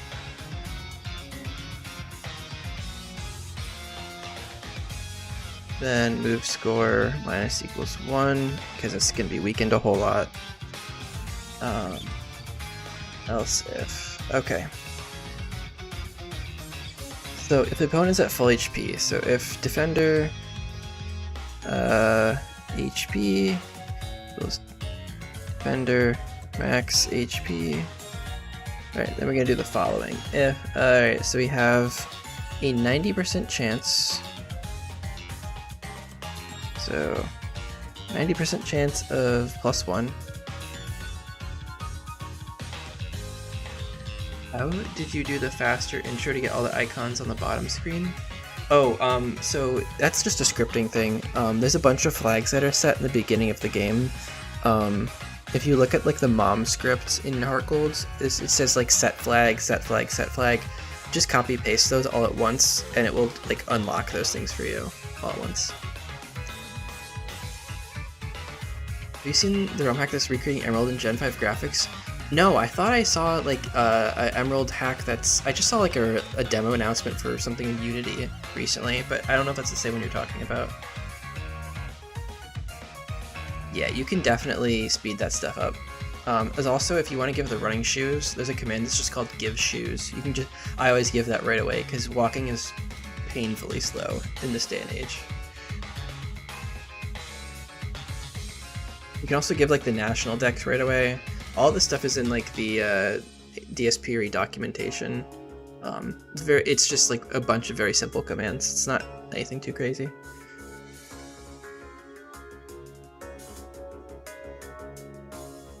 Okay, if attacker moves first, move score plus equals 2. If if defender moves first, move score plus equals 1. Okay. What else? Alright, so if the opponent's defender percent HP is greater than 85, you get a 90% chance. +1. Okay. The only Gen 3 in DS remake is a Spanish Ruby. I think Blue Rose is also working on Emeralds on Nintendo DS, but also Senate, who is working on Project Legacy, is putting Hoenn into the DS. He's having Kanto, Johto, and Sinnoh, and Hoenn all in one hack. It's a massive project.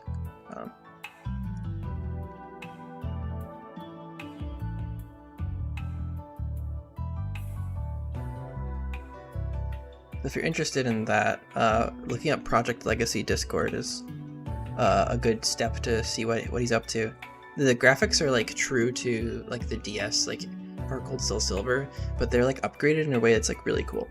It's definitely worth checking out.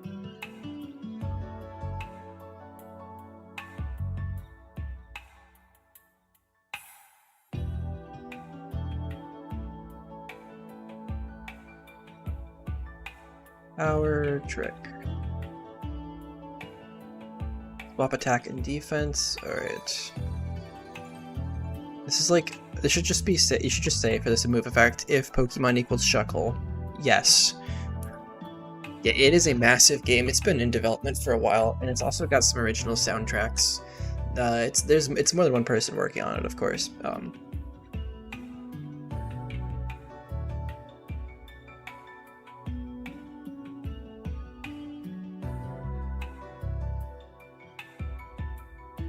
It's probably a larger scale than Iridium actually, because there's 3 regions instead of 2, which is like actually nuts to think about how much like work that's gonna be.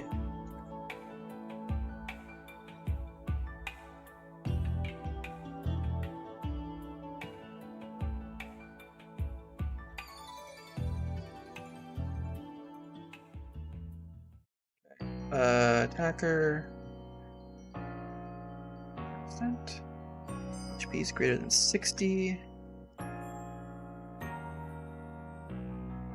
You've never seen a hack with more than 2 regions before? Yeah, I mean it's like a ton of time to do that. It's a lot of mapping.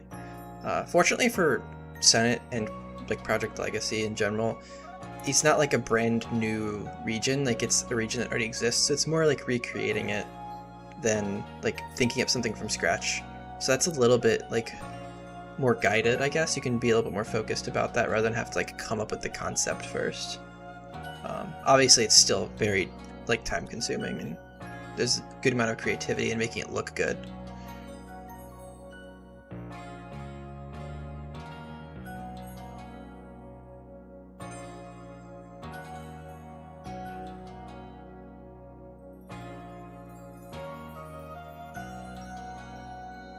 Yeah, the ROM hacks I look at the most, like for development stuff, is probably Senate's. I check his Discord pretty frequently for like dev updates.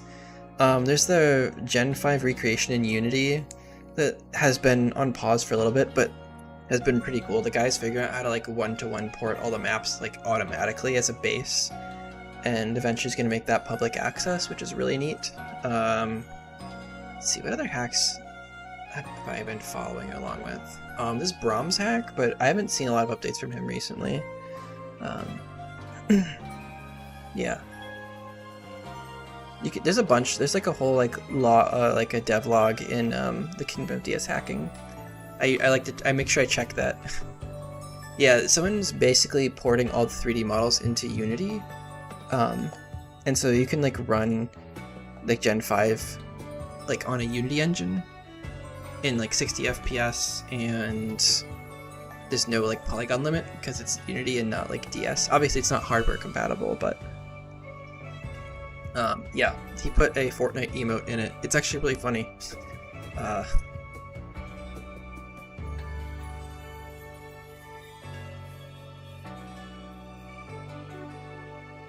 The only problem with it is that you have to like totally like make a way to like script events and stuff. He hasn't done like NPCs or anything yet. I'll actually pull up the thing myself here for you guys. Let me find it. It's actually very cool.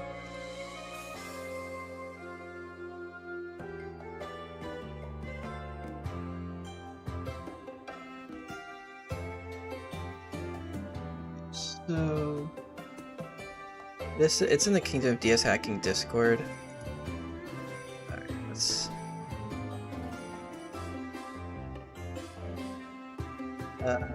where was this? Yeah, it's called Unnamed Gen 5 Recreation Fan Game at the moment.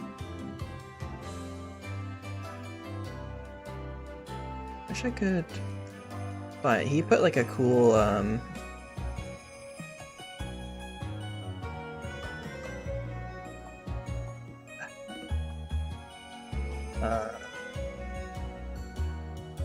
where is it? Yeah, it's been a while since he's done some updates, but he's like this. It looks super smooth here, like when he runs around. Let me see if I can full screen this. Like you'll notice how smooth it is. It's got 60 FPS, and this is in Unity. It's very cool. Obviously, it's just maps right now. It's not more than that. But yeah, it's super cool.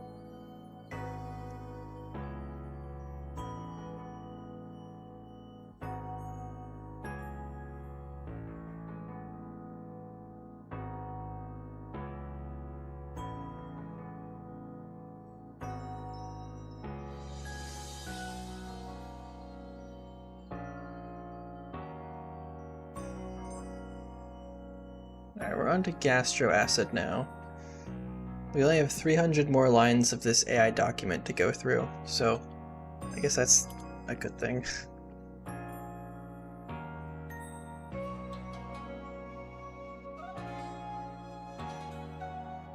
Okay, so Gastro Acid is just checking for your opponent's HP.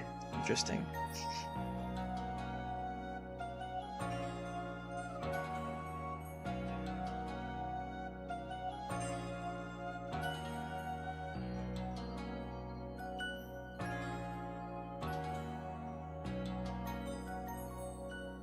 Yeah, it's super smooth and there's no polygon limit, so you can have like way more creative maps. There's no limit to, or I guess there's a limit, but realistically there's no limit to how much like stuff you can put on the screen, which is a big factor when you're mapping, at least for the stuff I've been doing. So that'd be really cool, but you can't run it on hardware because it's obviously a DS software can't run Unity stuff. So there's a little bit of stuff to consider there.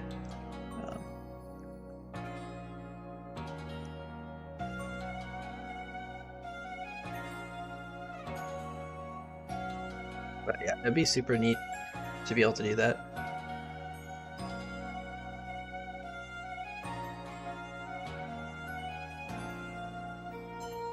Are you complete your making trainer AI, like all of it? Yes, we are. So I'm taking in a document that has basically the full documentation of all of the trainer AI, and I'm rewriting it in C.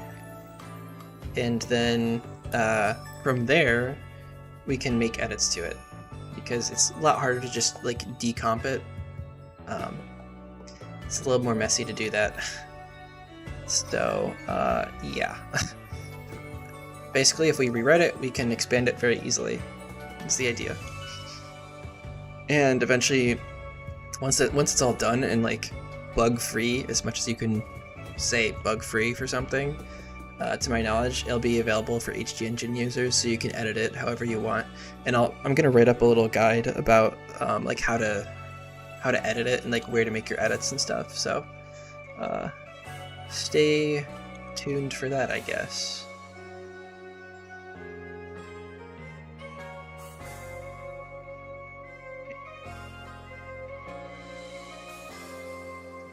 Really stupid logic. 50% chance of move plus 0, 50% chance of plus 1. You can just say 50% chance of plus 1 with no else statement. That's kind of silly, but whatever. Yeah, Game Freak's code is not the most efficient. Yeah, so I'm like about 80% done with the trainer AI. As you can see, where this scroll bar is, we're getting there. At least I'm 80% done with like the expert flag, which accounts for like the vast majority of the AI decision making. So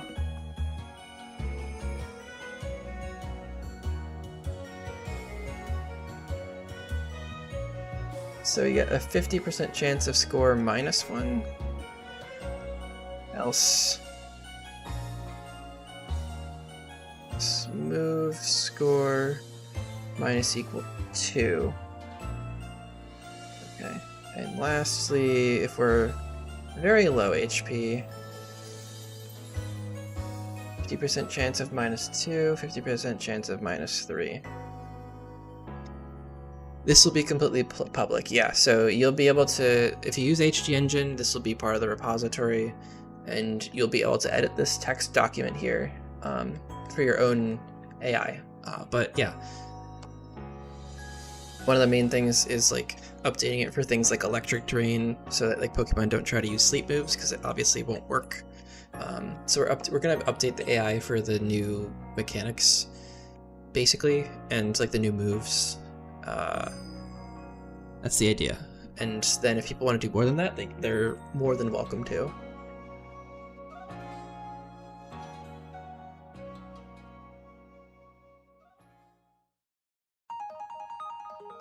Lucky Chant.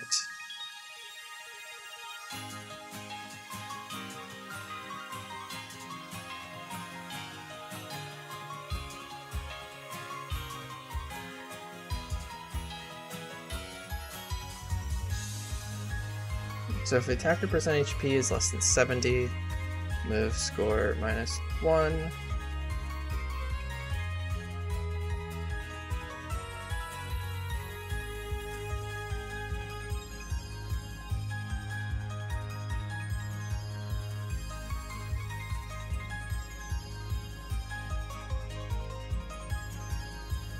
Yeah, it's planned to be merged into HG Engine main.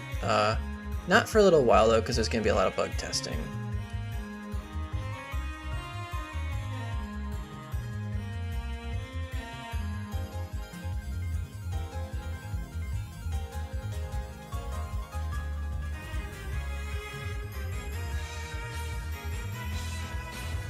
So if the defender knows a high crit move, then we're going to incentivize using Lucky Chant. Yeah, it's I really hope this will help people make more hacks for Gen 4. It'd be really, really neat.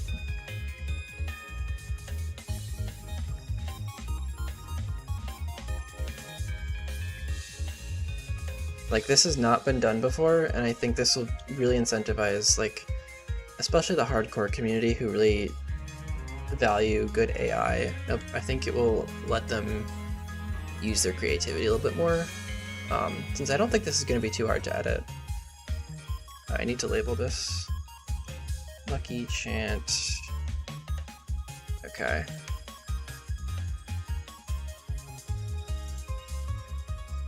There's also other crit moves. I believe I think Cross Poison's a different move effect because it can yeah, high crit rate moves. All of these are potential high crit moves. So I'm going to include these. Obviously, vanilla AI does not have this, but there's no reason not to include it, because that's what it needs to be. We're checking for these move effects. How many do we have? 5? 4, 5. Okay, so we're going to check for high critical poison, regular high critical. This one is particularly Sneasler's signature move. High crit raise speed. What the heck is that one? Esper Wing. Okay, yeah, we want to check for Esper Wing.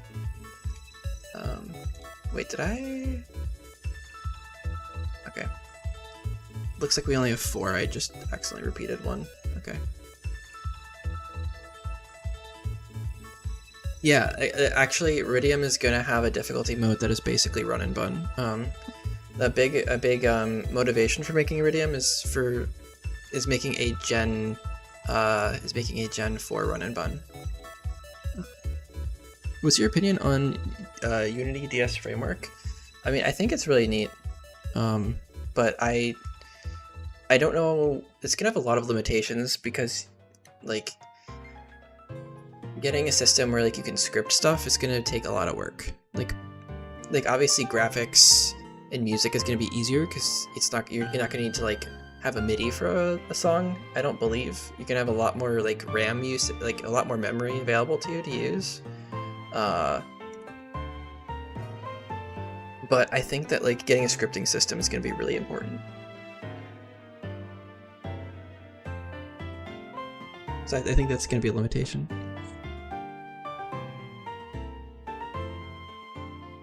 Yeah, that's one of the reasons I made that video on like the era of DS hacking is now, is because like we're working on a lot of stuff that's modernizing it, and I want people to know that like there's all these opportunities to like expand this stuff, and it's also a call for people to help too, because it is a whole community effort for sure. Like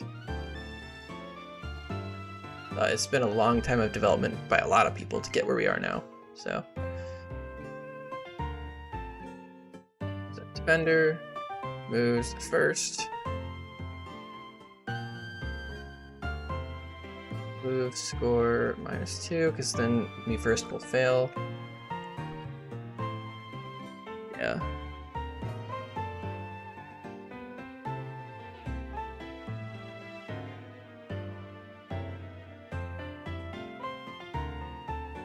Hacker deals more damage than its opponent.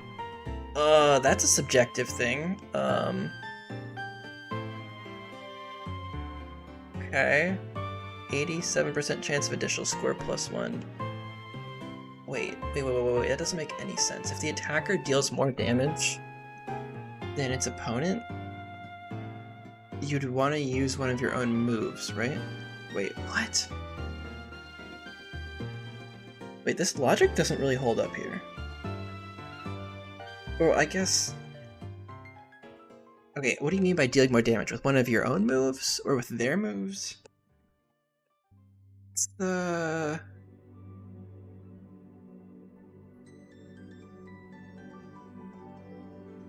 I'm gonna leave this as a to-do, because this is really vague.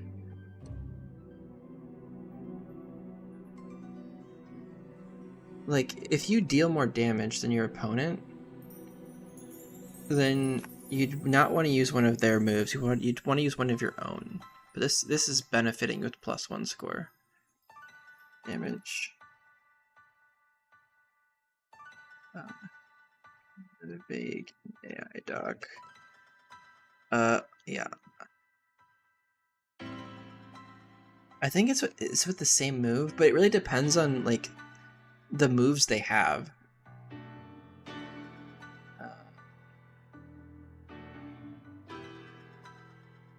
I mean,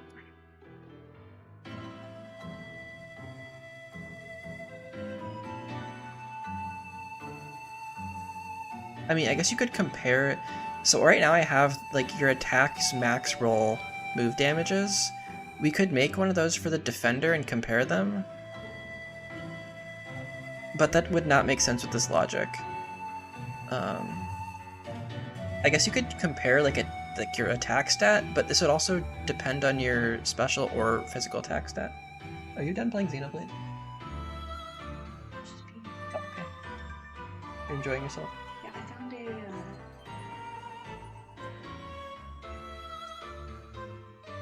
Oh.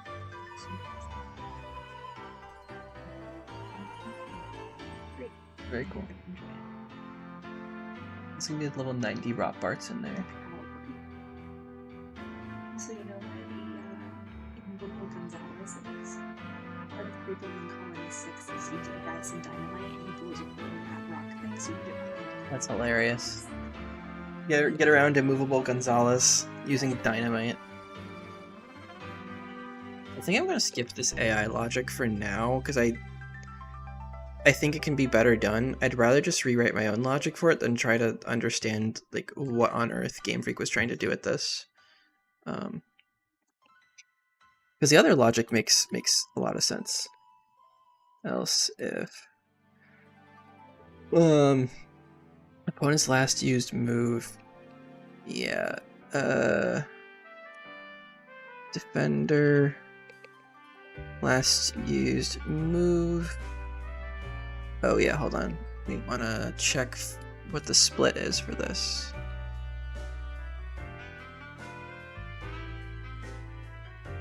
So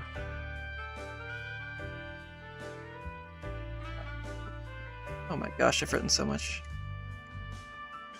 The last used move is not a status move, so if it's a damaging move, then we get a 50% chance of +1, because if they use a damaging move last turn, it's possible they're going to use one this turn.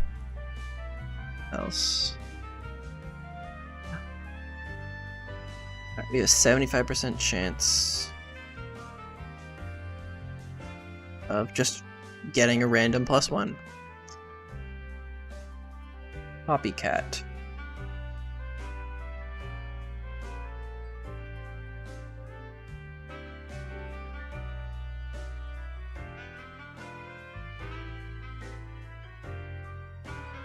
You have to do some fun things with copycat. Oh gosh. Oh my goodness. Wait, what? Wait, is this like mirror move? Wait, this is like exactly the same as mirror move. I think I might be able to just tack this onto mirror move. Let me take a screenshot of this so I can compare it. Yeah, I'm pretty sure the AI logic for mirror move and copycat are like the same. Let me check.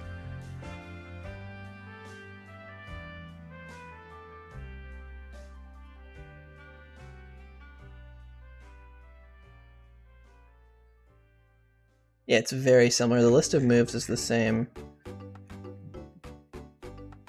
Yeah, I think I'm gonna tack this onto the mirror move set. It'll be a lot less,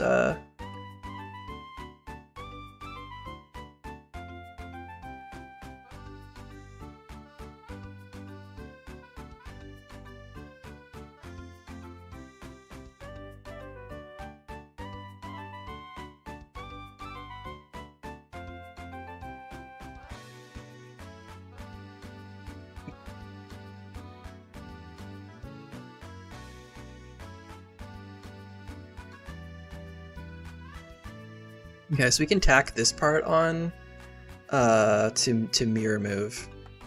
Wait.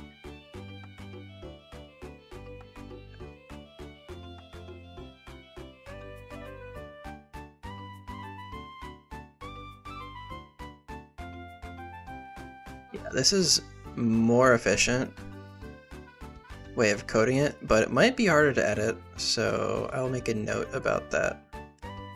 I'll make a note. Alright. Alright. So it's faster.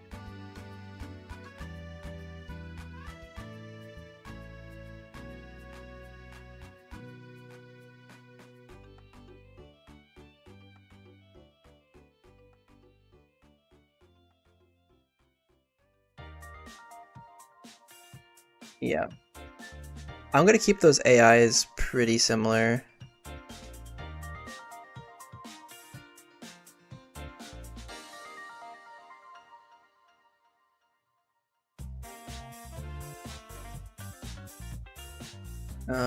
Yeah, I'll tack it on here.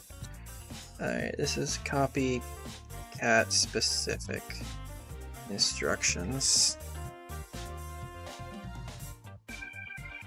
Right, so let's check for specifically copycat now. It's a double if. I change which TMs teach which moves, so I have to change everyone's TM learn sets. No, there's well, it depends on what you're using. If you're using HG Engine, there's a list of like TM learn sets. And so you can just add Pokemon names to that list. Oops. Okay, so the last used move was that's copycat. Okay. Okay, so if defender moves, moves. You can do it through DSP or E. Yeah, you can. I don't remember how TM learn sets work in DSP or E. I think. Yeah, I mean, I don't think you have to change everyone's TM learn set either way, but I use HG Engine, so yeah, so there's just a list of moves. You can just add to it. Okay, so if we are slower,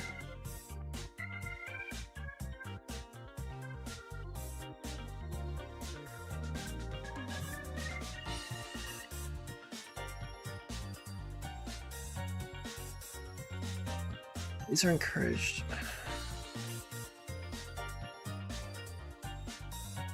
I really should put this else if here.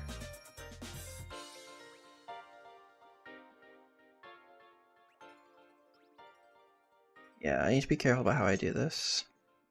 Okay, so else if, yeah.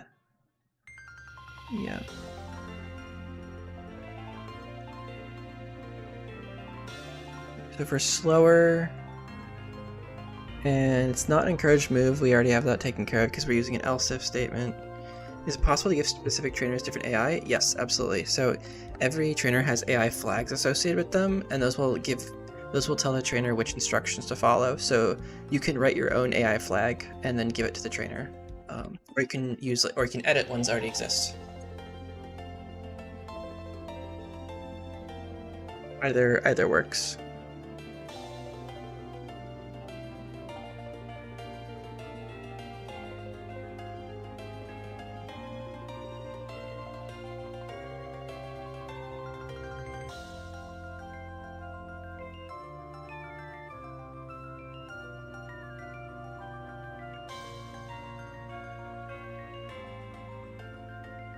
So 70% chance to get -1.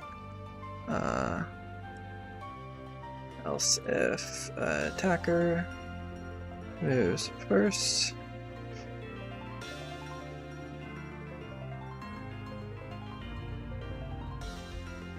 Dealing more damage? How does one measure this?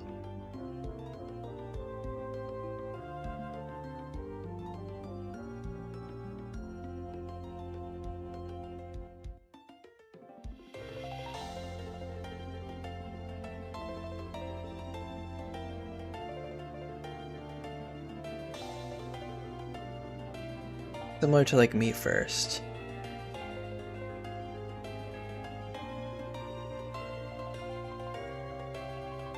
This is already part of that, okay. So we don't need to do this. Great. Alright, so this is good.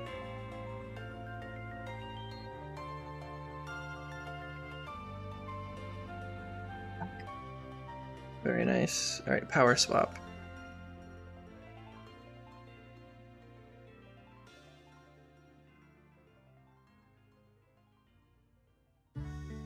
Oh yeah, this was a absolutely crazy logic. Okay.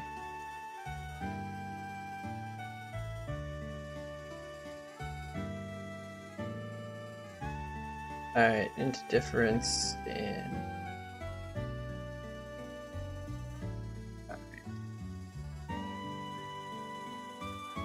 Oh my gosh, wow, I think Copilot actually got that one right.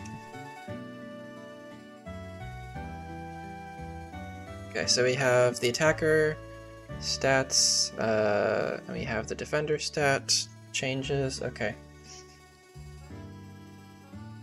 Okay, let's actually get power swap here. Is it gonna be the same thing for guard swap? Oh my gosh, it is the same. It'd be better to write a function for this. I'm assuming it's the same logic.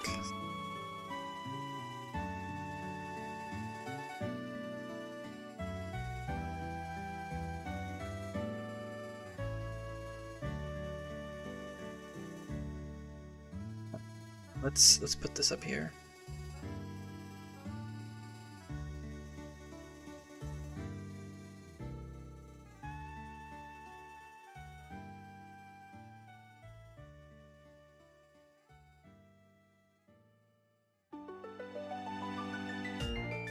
Then we can go set that up here.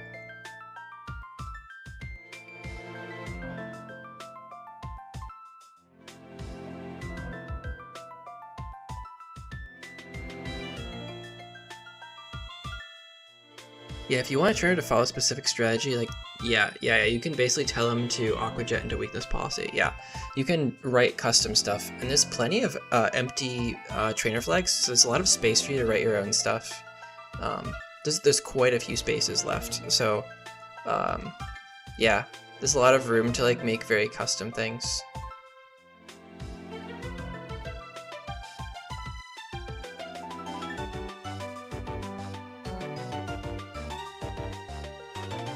So if difference in attack stages is greater than 3.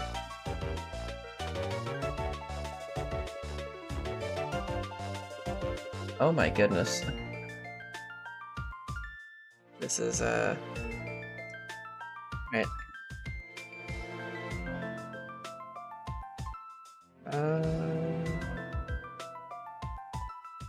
This is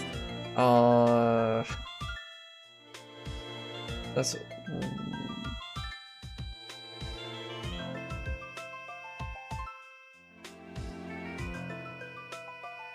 okay, so this is basically just splitting up the 100% into constituent pieces.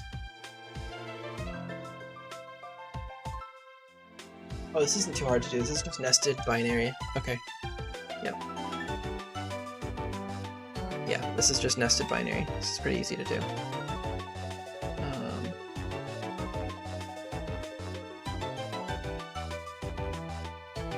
4 plus equals 5.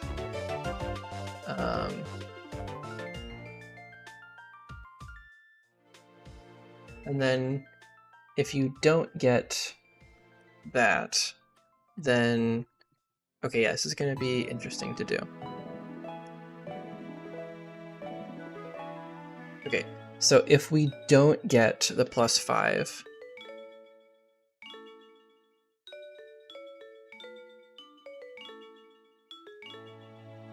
then you're going to be able to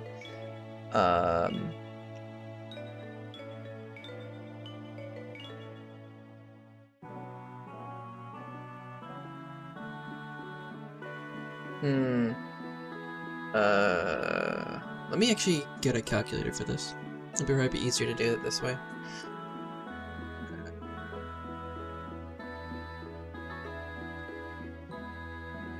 So 1 divided by 32.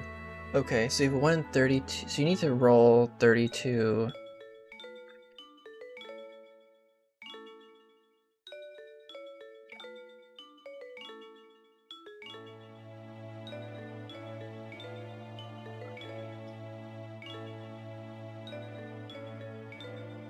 Can't roll.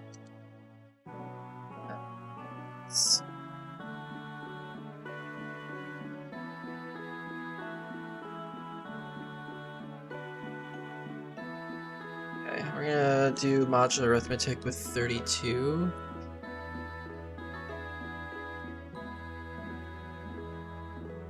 This is some interesting, complicated logic, but we'll make do. So the roll you get is some number between 0 and 31.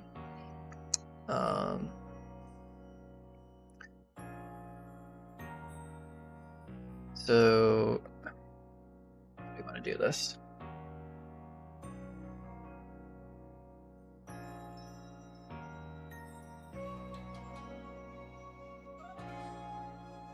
I think we want to work our way up.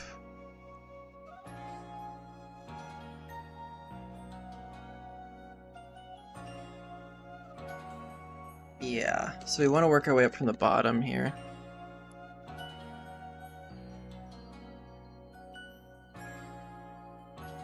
So if Chant's roll is less than 1, let's say if it equals 0, then we get move score plus equals 0. So that's the 3% chance. So if it's the same logic, so if it's 1, it's another roll you can get, then we get a +1. So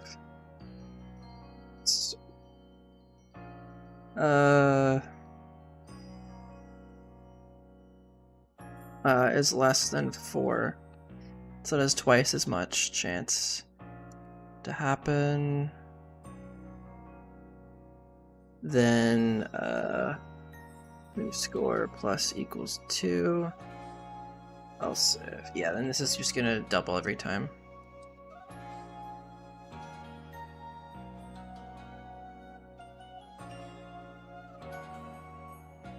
So if it's less than 8, we've doubled the chance again. It's again. Yeah, I think this is the best way to do it. It's probably I think the most efficient way to code it. Not the easiest way to understand it though.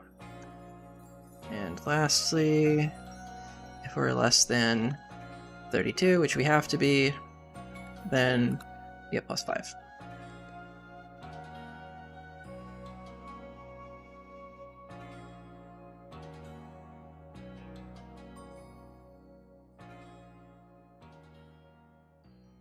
Okay.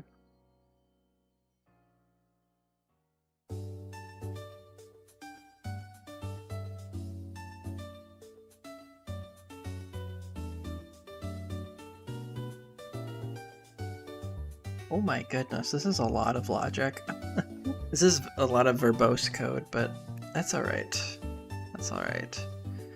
We also want to check the difference in, yeah, we want to also check special attack. Sorry, that's just one more line to do.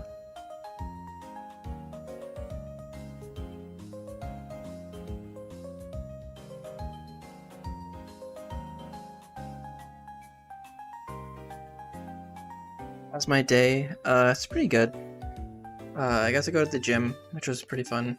I got some good work done. I'm getting to ROM hack. I'd say overall it's pretty good.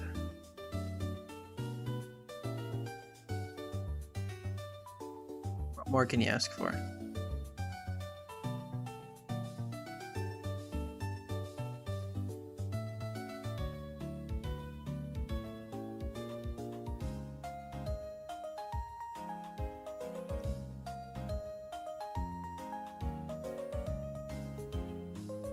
Mind flexing your muscles for the sauce.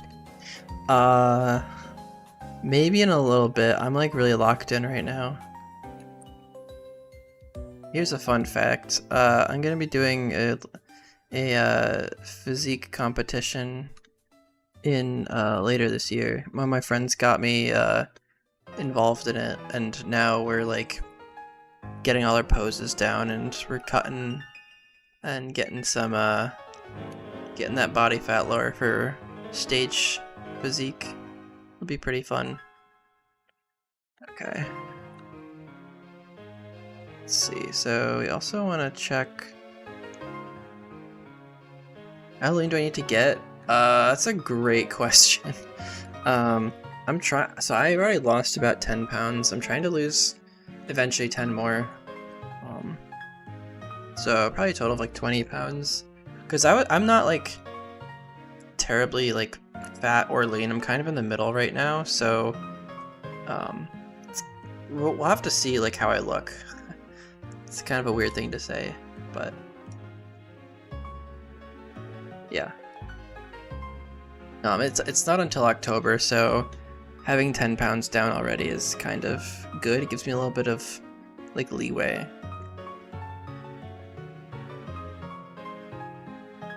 Thanks, man. That's it's not been too difficult so far.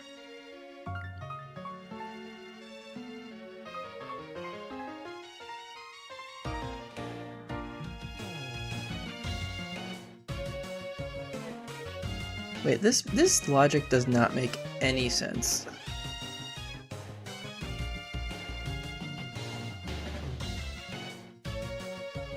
This is like way more complicated than it needs to be. I'm gonna do this the way I want to.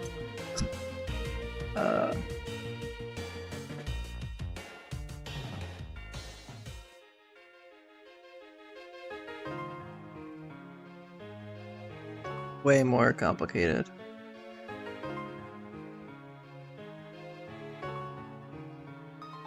Yeah, I don't know why we don't just like factor in attack and special attack the same way.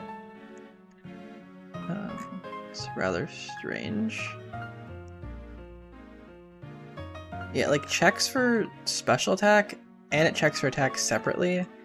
This is way more complicated than it needs to be.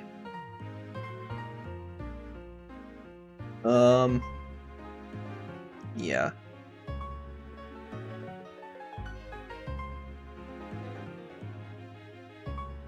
I mean, honestly, just if we're checking for 3, 1, or 0, I think the best thing to do, it looks like we're just subtracting 1 each time. So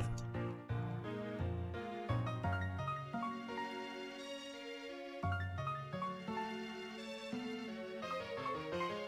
feel like this is the most appropriate thing to do.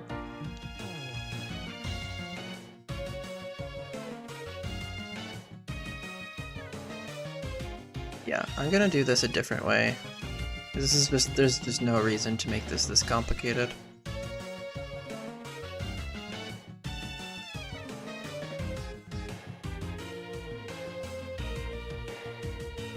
This is...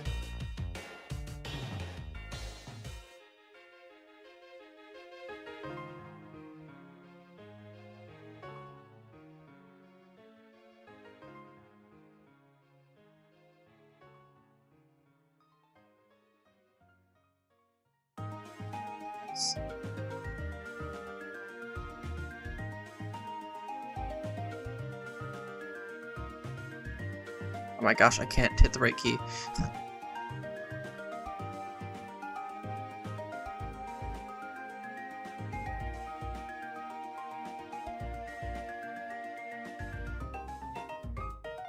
So now we need to basically copy and paste this for guard swap, which is the same thing, but for defense. So now we need to check the defense stats.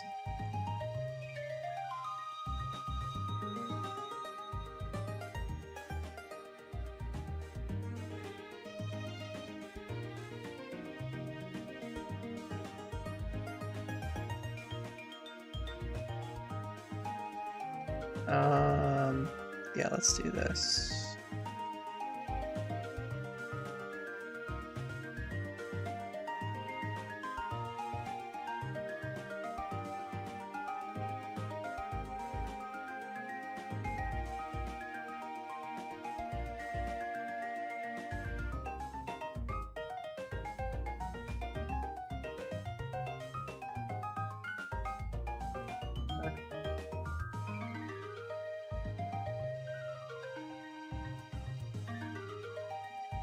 Special defense.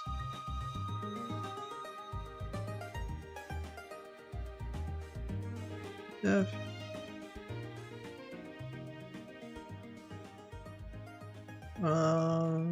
Okay. This looks good.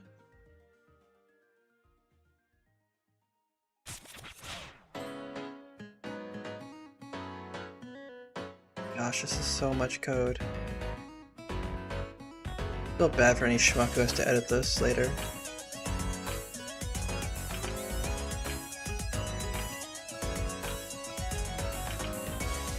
Power split, power swap.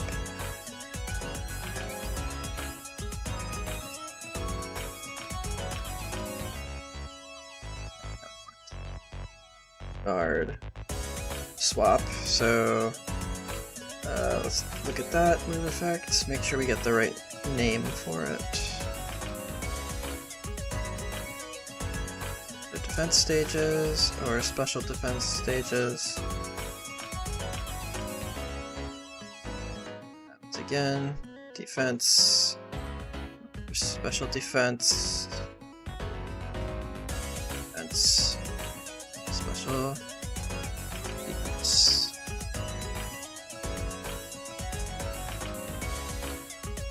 Alright, great, that is a significant chunk of stuff out of the way. Goodbye guard swap. Okay. Punishment. Okay, this is like the same logic. Very interesting.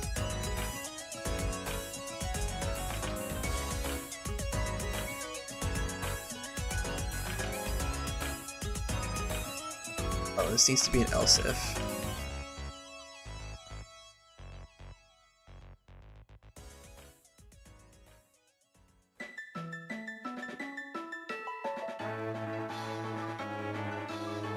Okay. Punishment. Guys, we are getting pretty close to being done with this. Yeah, the end is in sight. Yeah, the end is in sight.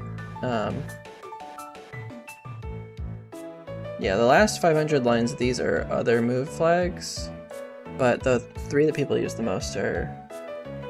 yeah.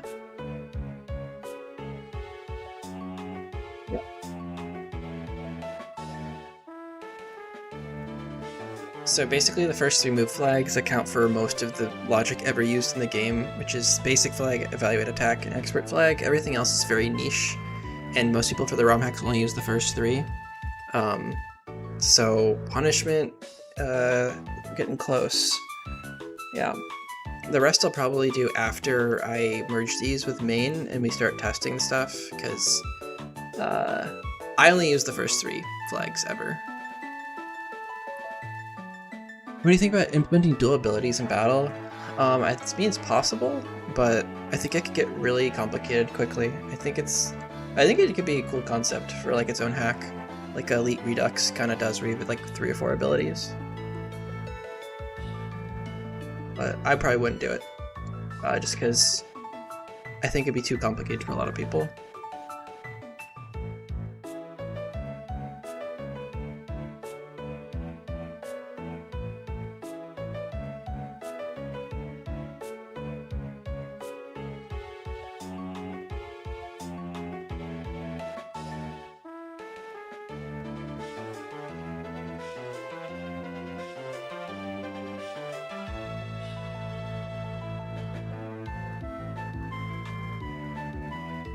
So if we are not very effective, we don't want to do anything here else. So if we're super effective, then basically sum the total positive stat changes for the opponent. Okay. I wonder if there's a macro for this stat.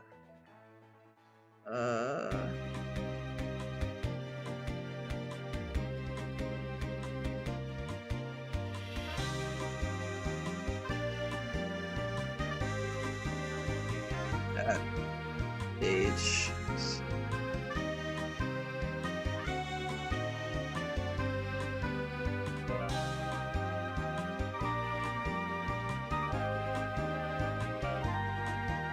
I think I might just need to make a function to do this. Yeah, I'm gonna need to make a function to check this. Yeah, let's make a new function. Guys, we are nearly at 4,000 lines of code. Thanks to guard swap and power swap for adding like 100 by themselves. That's wild. Alright, this should be... this is gonna return an int, total, positive, let's see, battler, positive, stat, changes, sum. Okay.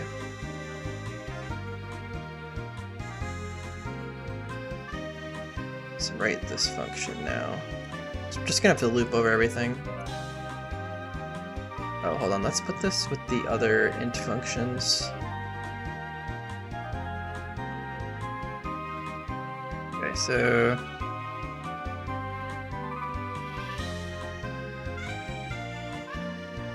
and just copy this. Alright, int stat sum equals 0. Alright.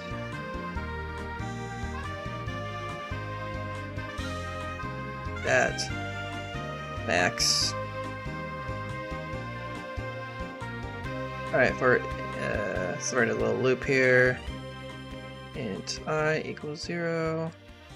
I less than stat max. I plus plus. So we're gonna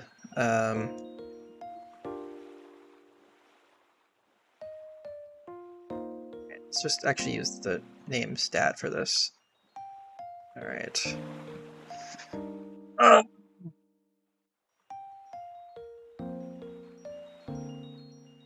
So if this is greater than 6, so 6 is neutral because we are using only positive numbers. So if we have the stat is greater than 6, that means it's been boosted. In that case, we are going to add. Yep. We're going to add to that. And then I think that's pretty simple. We just return stat. Whoa, hello. Turn that sum.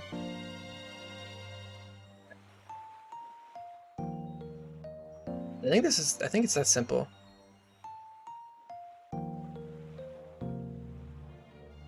I think it's that simple. All right. If Valor so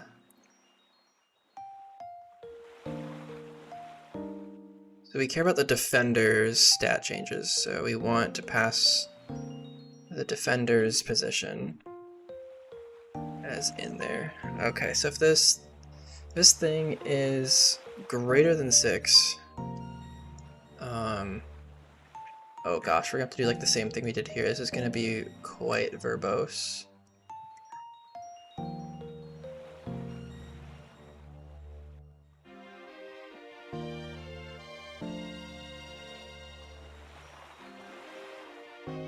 %50 chance for 4, 3, 2. Wait a second. 1, and then 0. Yep.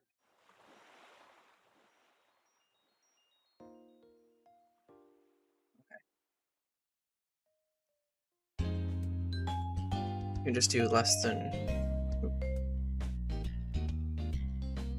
Let's just do less than 2. This makes. Get rid of this.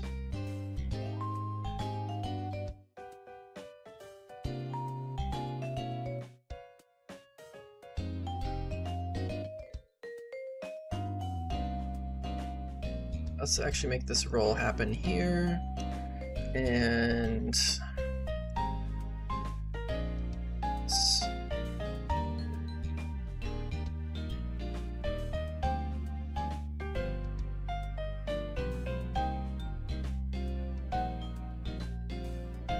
equals 6. We have a different set of instructions. Okay, so we get a 50% chance of +3. Instead of +4, we have a 25% chance of +2. Then we have this last one, split between you guys.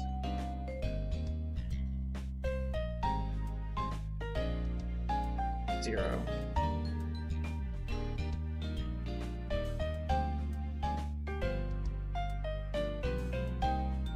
Yeah, so is that right? I think it's wrong. So if it's equal to 6, I have a yeah, those are 12.5 each. Yeah, this is right. Else if I can just copy paste this whole thing. So if we're equal to 5, then we have a 50% chance of +2. 25% chance of that. I can get rid of this. Oh man. I accidentally did something really smart. Made this very easy to modify. Surprise smart. Love that.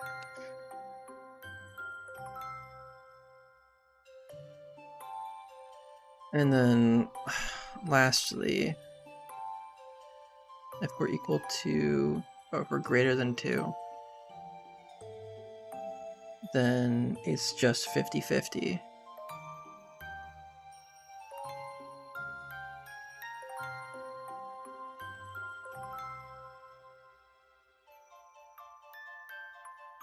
when I get either 0 or 1.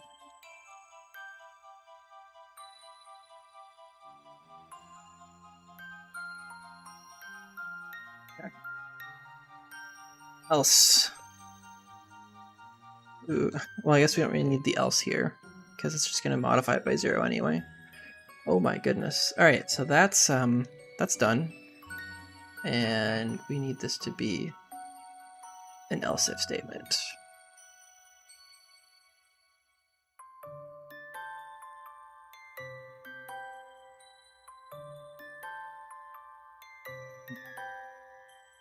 What is last resort? Move effect fail if not used all of their moves.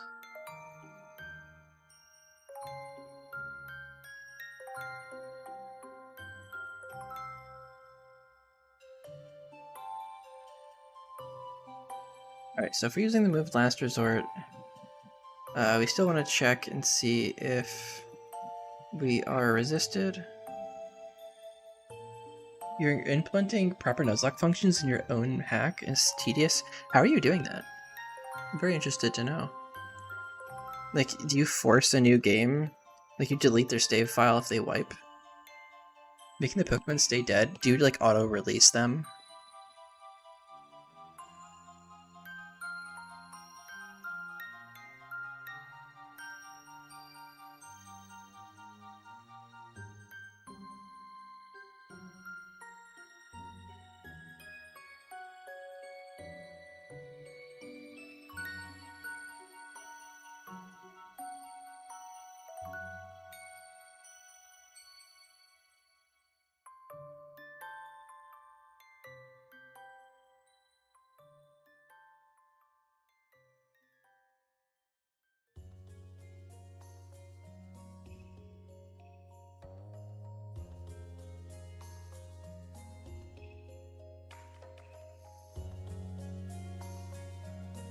Really working on intricate stuff as well, but not planning on releasing them, keeping them since like keep their mons even dead. Yeah, I feel like a lot of people just put them in the dead box. They can show them later and see like what happened.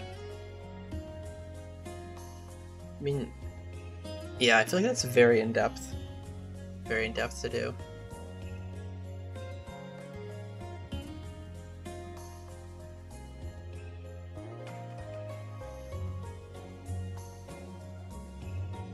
Okay, last resort, you are done.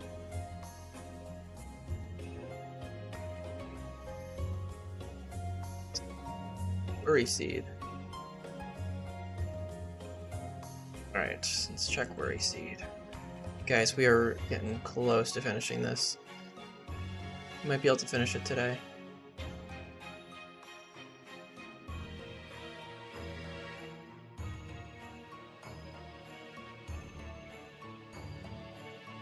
I think I'm probably just gonna keep streaming until I finish this because I'm so close. And then I'll probably call it a day there. But that would probably be like at least a half an hour more. When all party ones die, forcing a new game probably be really annoying. Oh, you get the I see. So like, I see. So there's like a flag you can set if you die, and then you can basically say whether or not the Nuzlocke was valid. That's really interesting, actually. That'd be really cool. I mean, that's also something you could just implement in any hack, really. Just check and see if the player has wiped ever.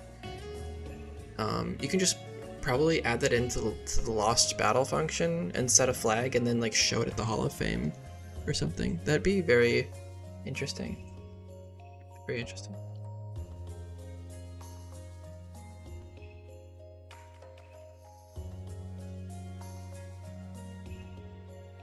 So you could like validate the Nuzlocke or something. I mean, I guess you could still save scum and stuff, so like it's not really foolproof, but it could be interesting for like a hardcore type game.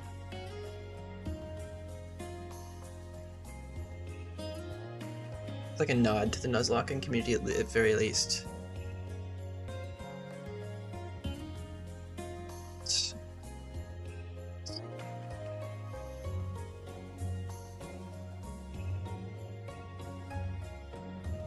So if the defender knows rests, we're going to prioritize worry seeding them so they can't use it. That's kind of funny. It's kind of toxic, actually.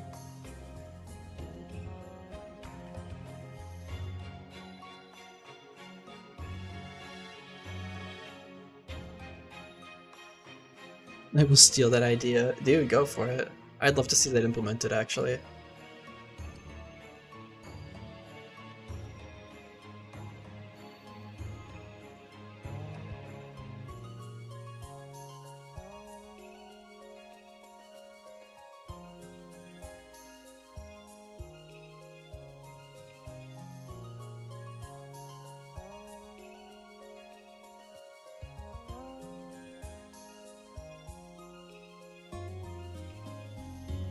Yeah, you could definitely do some baiting with Worry Seed. Yeah. I feel like if I were to use Worry Seed in a battle, I'd use it next to like a Slacking and change its ability to Insomnia instead of anything. So you could like, I'll put a to-do on this saying like to-do, maybe implement or doubles. I really want to make some puzzle type double battles.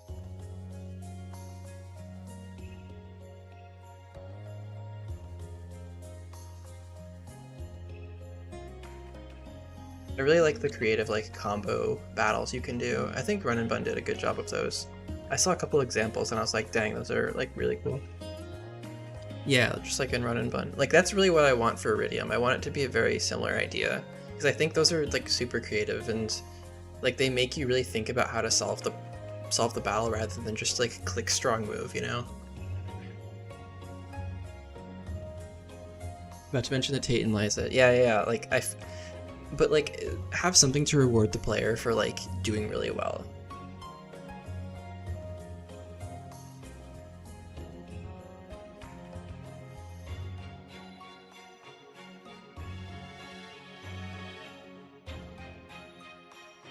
Yeah, I want to take a look at the docs for that again and like get some inspiration for what I should do.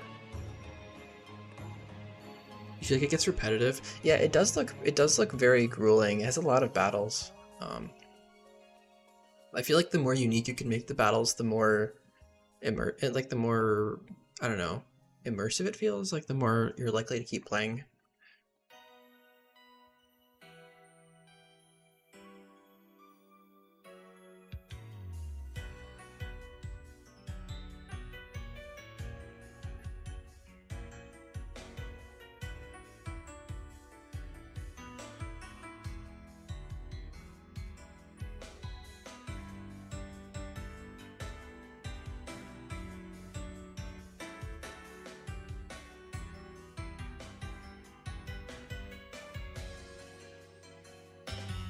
So if we are... Okay. So you can just get a random 75% chance of score +1. That's wild. I mean, I guess Sucker Punch is technically a priority move, so you're checking for it's like a priority kill in the evaluate flag. Yeah. So I guess most of the logic is elsewhere. Makes sense. And then we have a 75% chance to just get a +1 on this. That's insane. I don't know if that's like good though.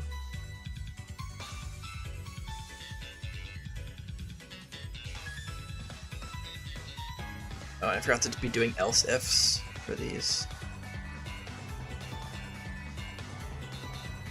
Let's go fix those real quick. Yeah, I need an else if on Worry Seed. The reason I want else if is it's a lot more efficient. So if like a move can only have one move effect, so if you have a bunch of checks that are else ifs, then if it finds the correct move effect, it doesn't check anything else, and it won't slow down the battle time at all. Otherwise, the AI can like lag the game. So yeah, just want to be careful about that.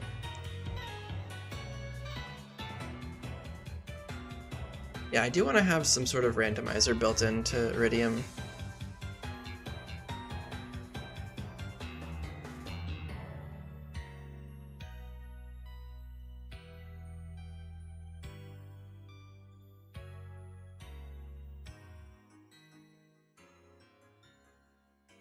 A bunch of people have requested that.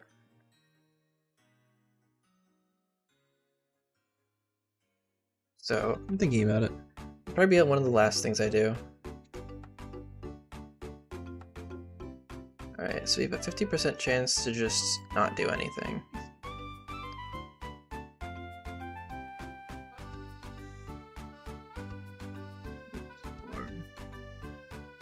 This equals 1.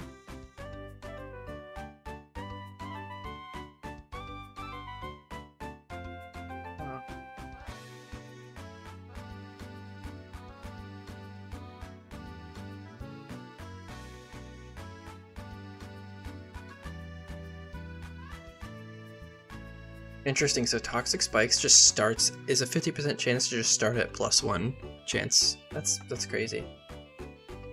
Alright, and then we check for let's see. Check whirlwind. Yeah, so we're looking for force switch moves. So if battler has move effects.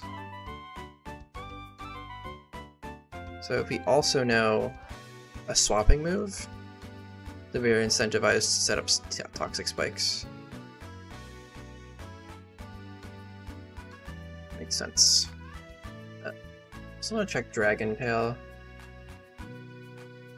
Oh wait, is that not implemented yet? I thought those were implemented. Those hit and swap moves. They might not. Might not be.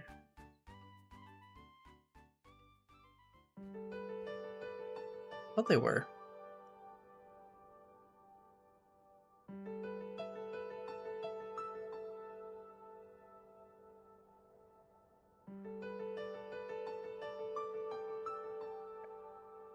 Yeah, I think checking for Dragon Tail would be good. But for now, we just do Roar Whirlwind, so you get a 75% chance.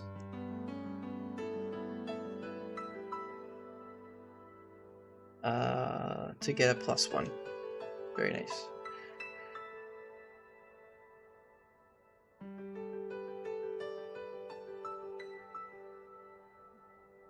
Toxic spikes are done. We're on a heart swap. We're getting very close to being done. Swap. Alright.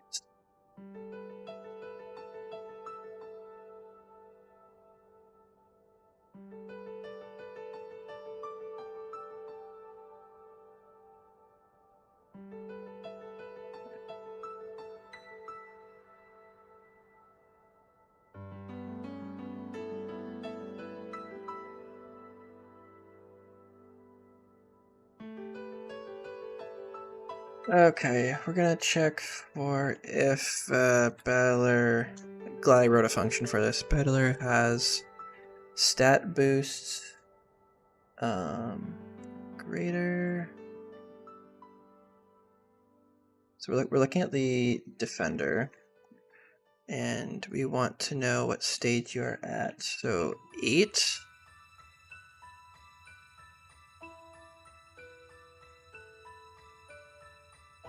Or wait, I guess we want to say if they're not at 8 or greater, if there's no stats.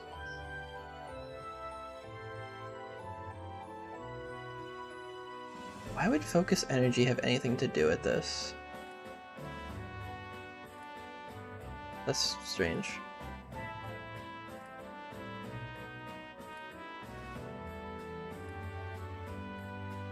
Focus energy. I guess it's because like if you have stat boost, you can crit through them. I don't know. It's weird.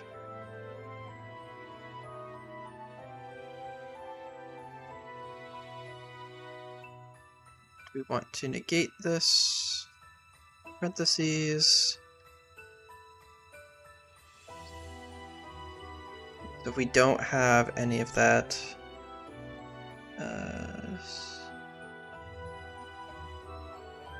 score minus equal to.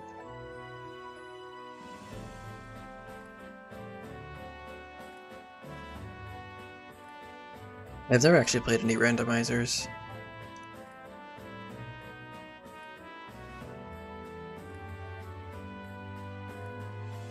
Battler has stat boosts. Has any stat boosts?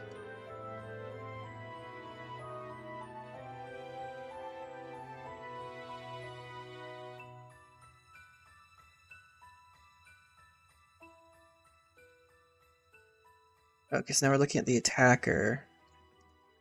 And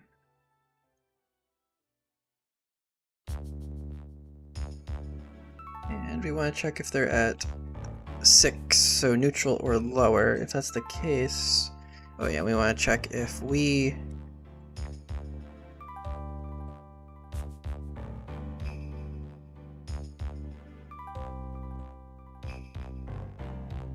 I don't know why focus energy matters here.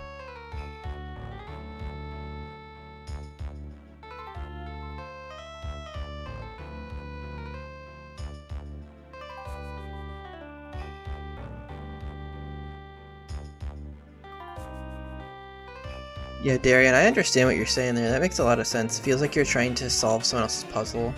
When you get rid of that, you're kind of just left with the map and the story.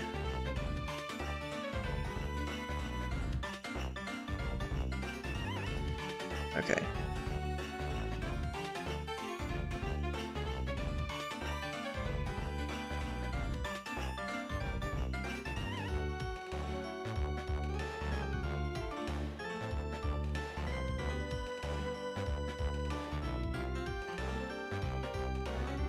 Okay. Okay, else if. The attacker's evasion stat.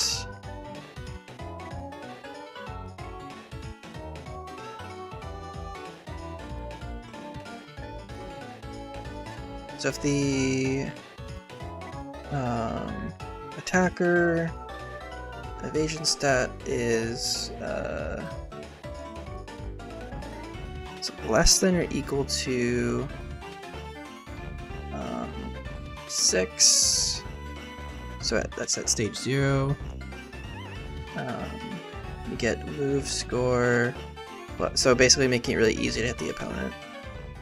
Makes sense. Else,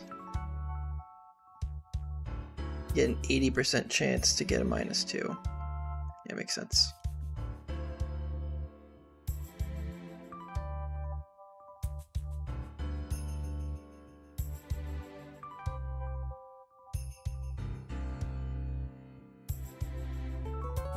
Aqua Ring.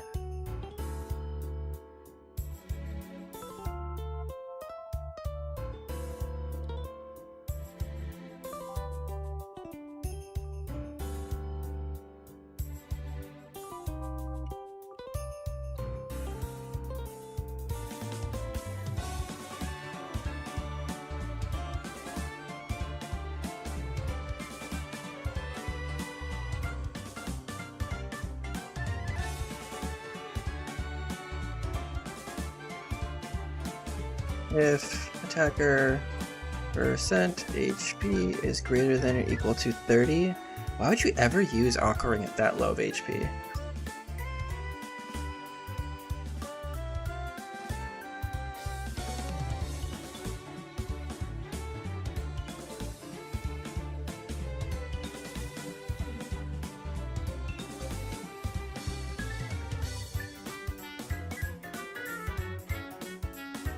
Do a 50% chance to get +1.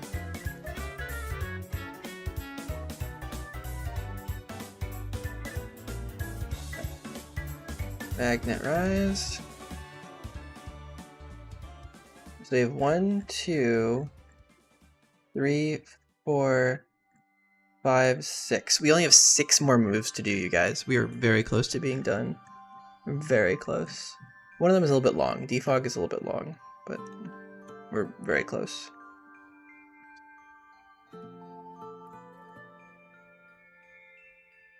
Magnet Rise.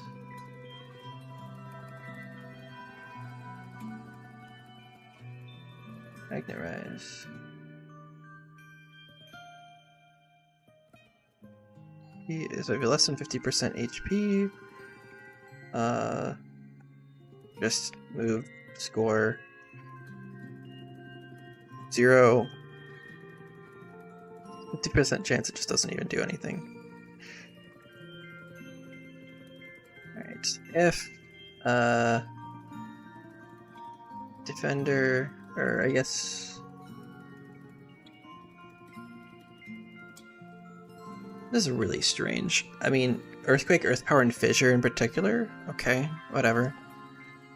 Maybe you do make this include more ground moves. Okay, if... I have a function for this, so this should be easy. Battler knows move. Hello. And I want Defender. Oh yeah, we want to include Bulldoze for sure.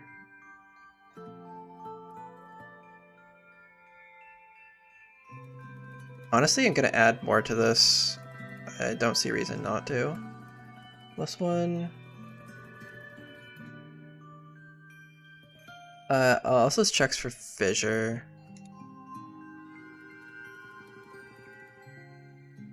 Yeah, I mean, you want to be immune to Magnitude, because that can do a ton of damage. You can get very unlucky.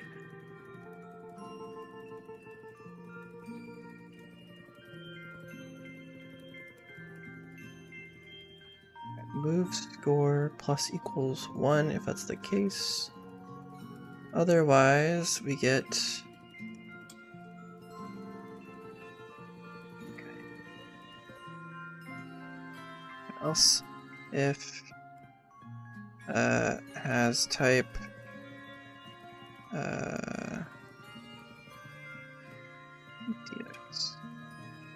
Defender type ground.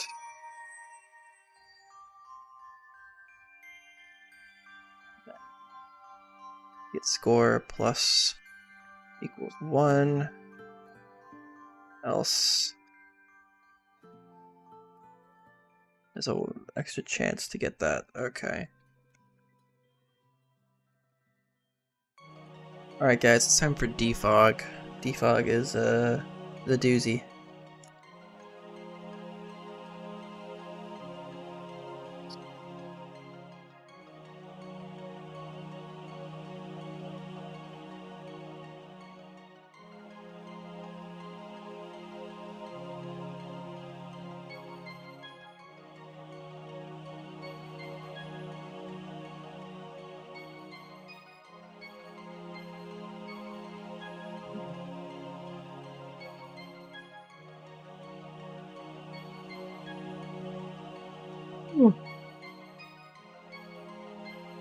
Has anyone tried decompiling Gen 6, making it anything similar to Gen...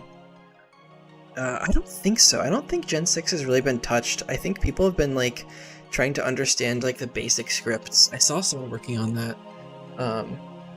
I don't think so, is the honest answer. But I'm not really involved in 3DS modding, so I'm not totally sure about that.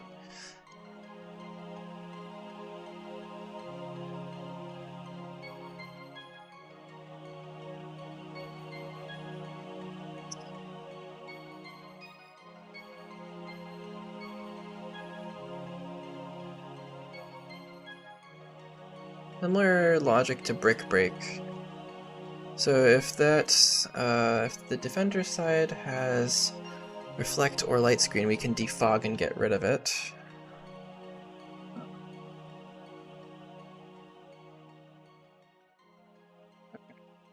Interesting logic here. So if attacker percent HP is less than 30. Let's see, so this is like checking if you're on your last limbs here. And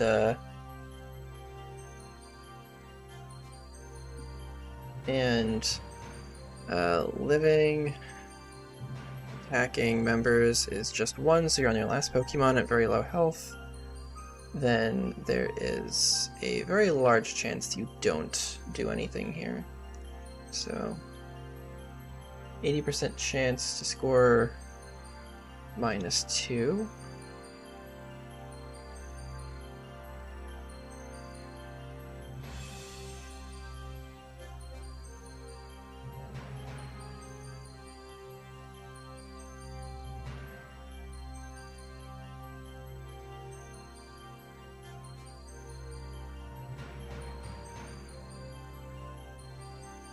Okay, so if defender percent HP is greater than 70, move score -2 again. So disincentivizing using defog if it's not going to help you at all.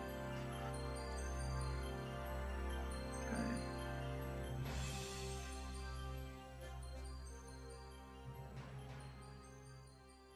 So we're gonna move score plus equals 1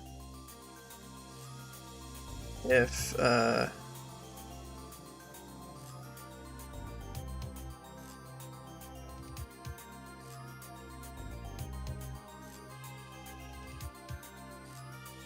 so if defender, or let's just say if living defending members is greater than 1, so if they have something else in the back,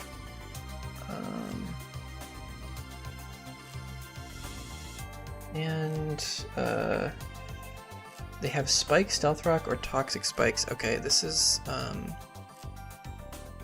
I have a boolean for this already.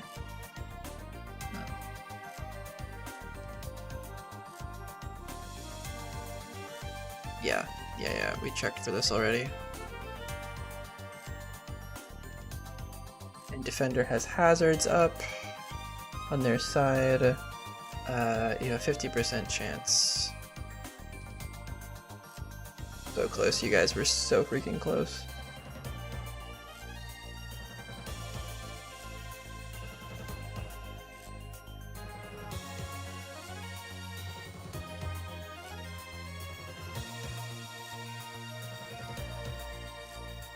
Wow, this logic is just crazy. So much.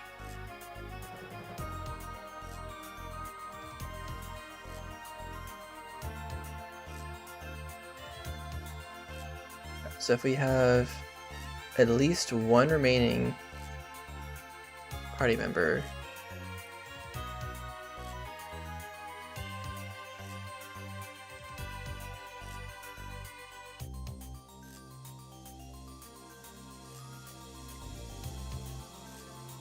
wait. Yeah, so we don't want to, we want this to be move score -1.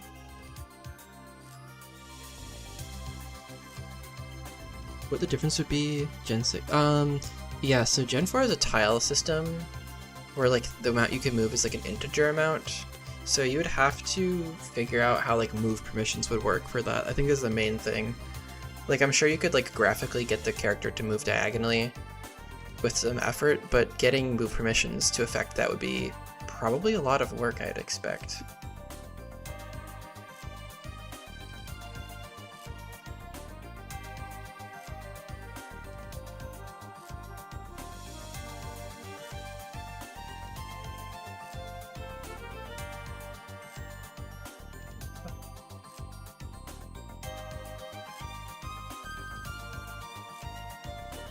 This is very confusing. I hope I'm doing this right. The opponent. Okay, so.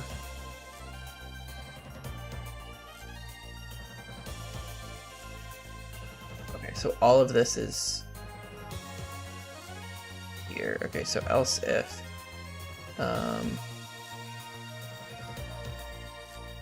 Okay, so defender has hazards. We're just gonna say move score -2 because we don't want to clear their hazards for them. That'd be really stupid.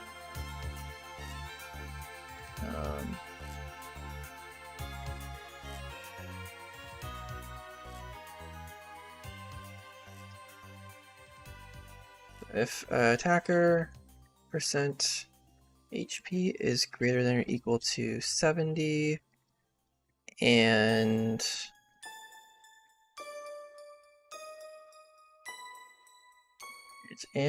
the evasion stat is at -2 stage or greater. Okay.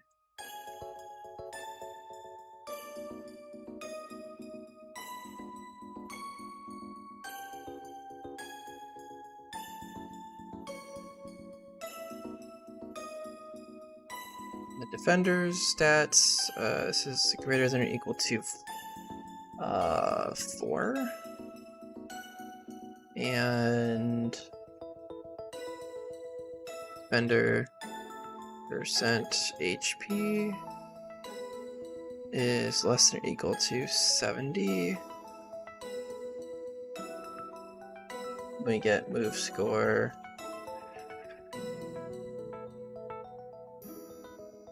minus equals 2. Else get an 80% chance of score minus 2. And if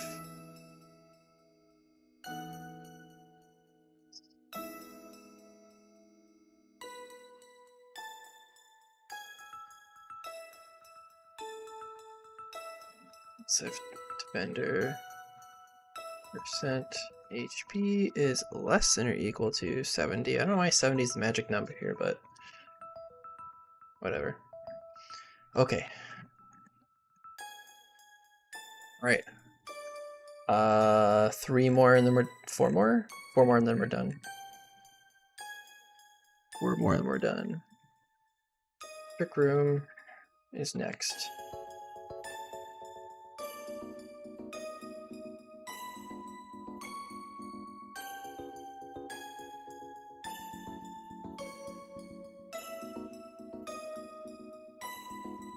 Okay. Cool.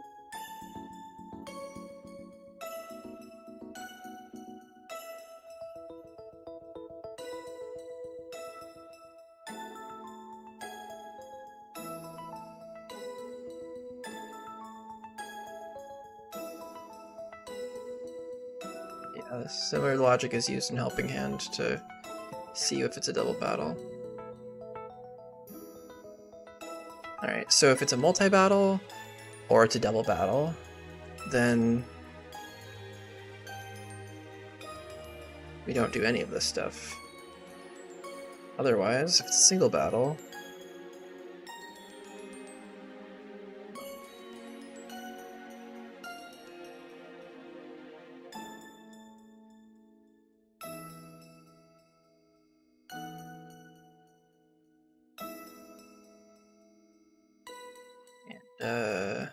living, attacking.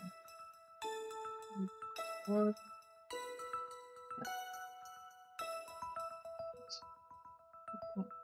Plus equals 0. Else if attacker moves first.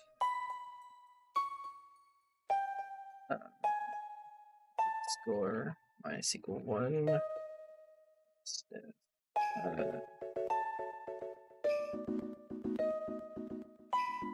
Defender moves first. Then we have a 75% chance of +3.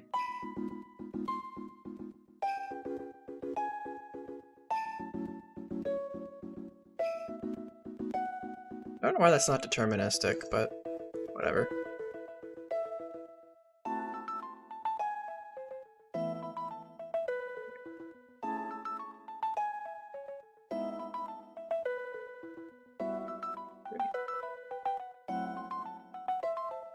This is an else if.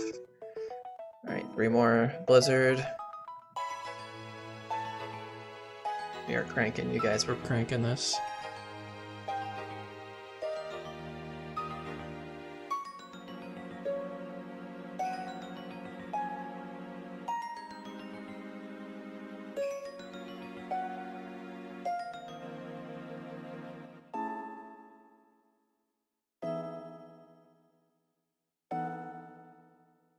Blizzard.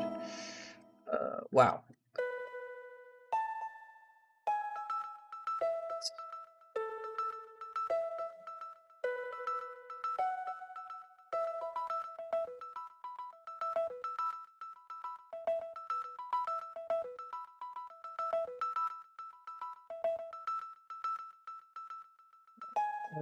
We have an 80% chance.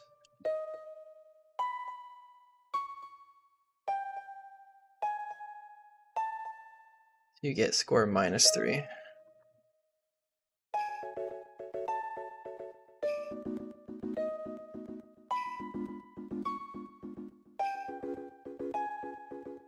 Or snow, I guess.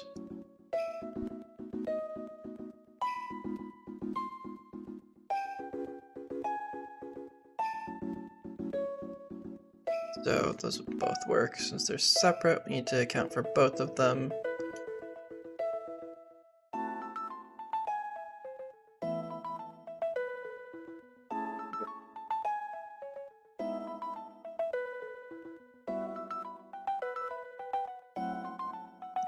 Current weather is hail. You get move score +1.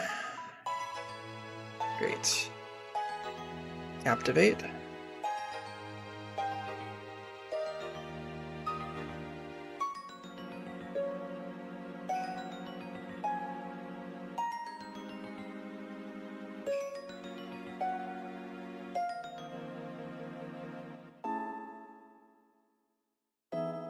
The end is literally in sight, guys. 2 more things. 2 more. Alright, captivate. Alright, so you gotta check the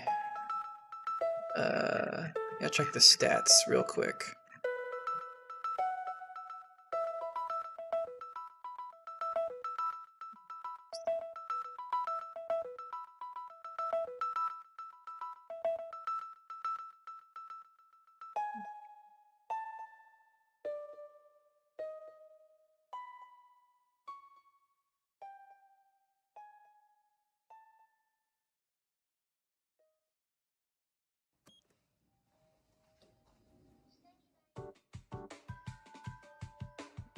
So we're gonna check the defender. Or so if it's not equal to neutral, then we do the following. Move score is equals 1. If attacker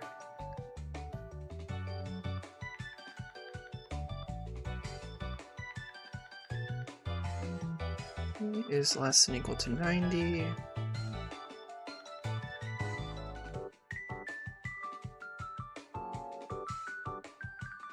Is equal to 1.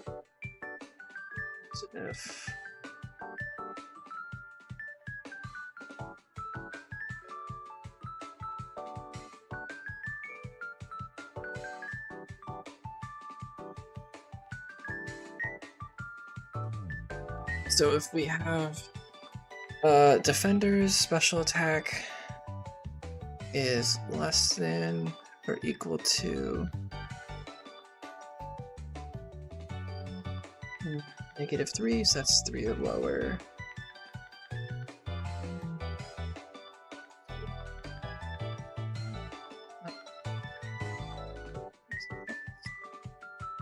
%80 chance of -2.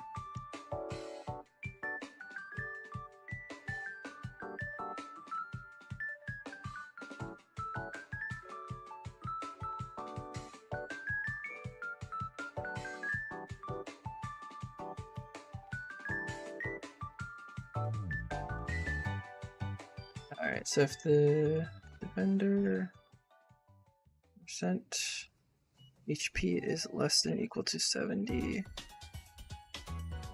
move score minus equal to. Oh, this is an additional -2 score. Okay, so.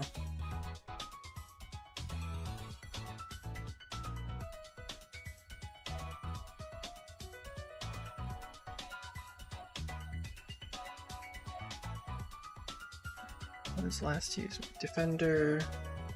Last used. Move.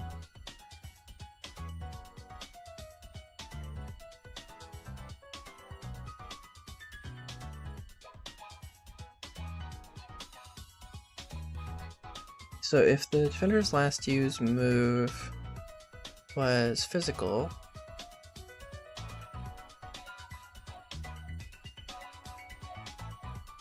we get chance of not doing this?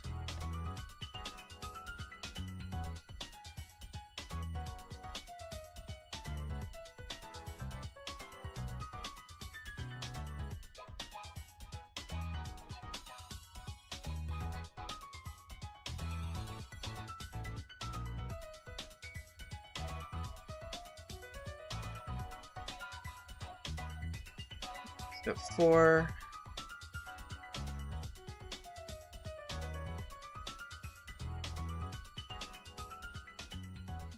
Yeah, -1 modifier here. Great. Alright guys, last thing. We're here. Stealth Rock.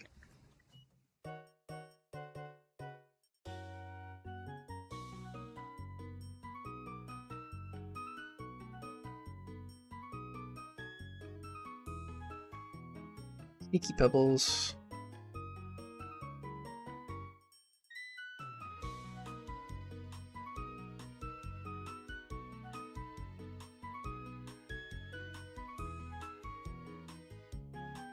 So it's 50% chance not to do anything.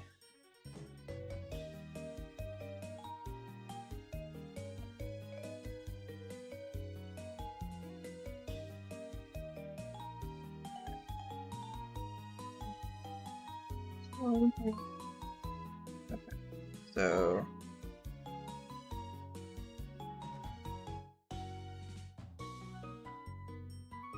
Jack, I have something for this.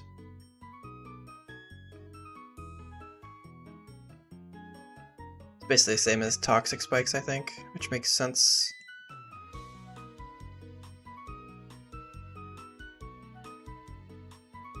Alright, so if we have a force switch move,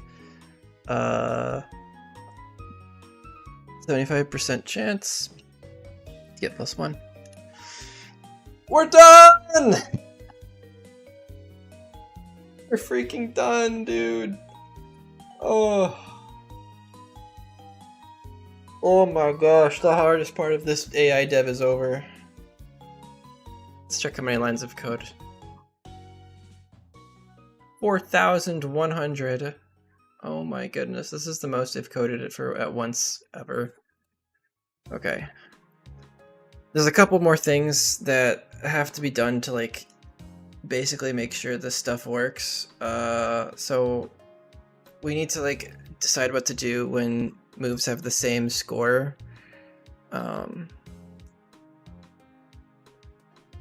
But basically, yeah, the way this all works is we loop over all the moves, and then we assign scores based on the flags. And as we add more flags, we just add more into this list here. Oh. Oh my goodness. It's done. I am going to save this and put it on GitHub.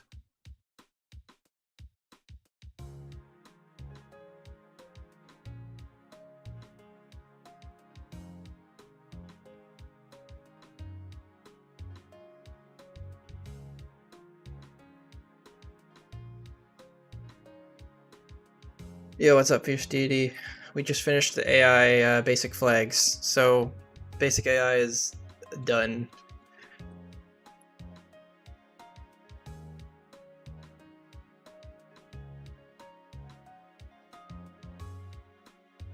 There's still more to do, of course. There's always more to do, but we can actually start testing stuff.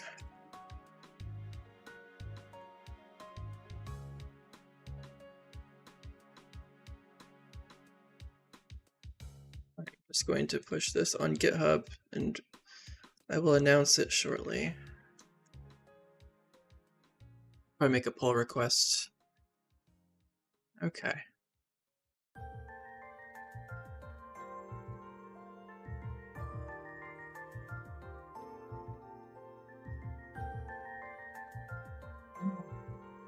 Okay. So I'm gonna put a link on Discord to all the stuff that is up on AI Dev, and I'm going to hopefully start testing this stuff soon. So yeah, it's gonna be fun. Gonna be something. Yeah, I'm freaking tired, man. I've been at this for 3.5 hours now, so I'm probably gonna end the stream here. But thanks you guys for coming and joining in the fun.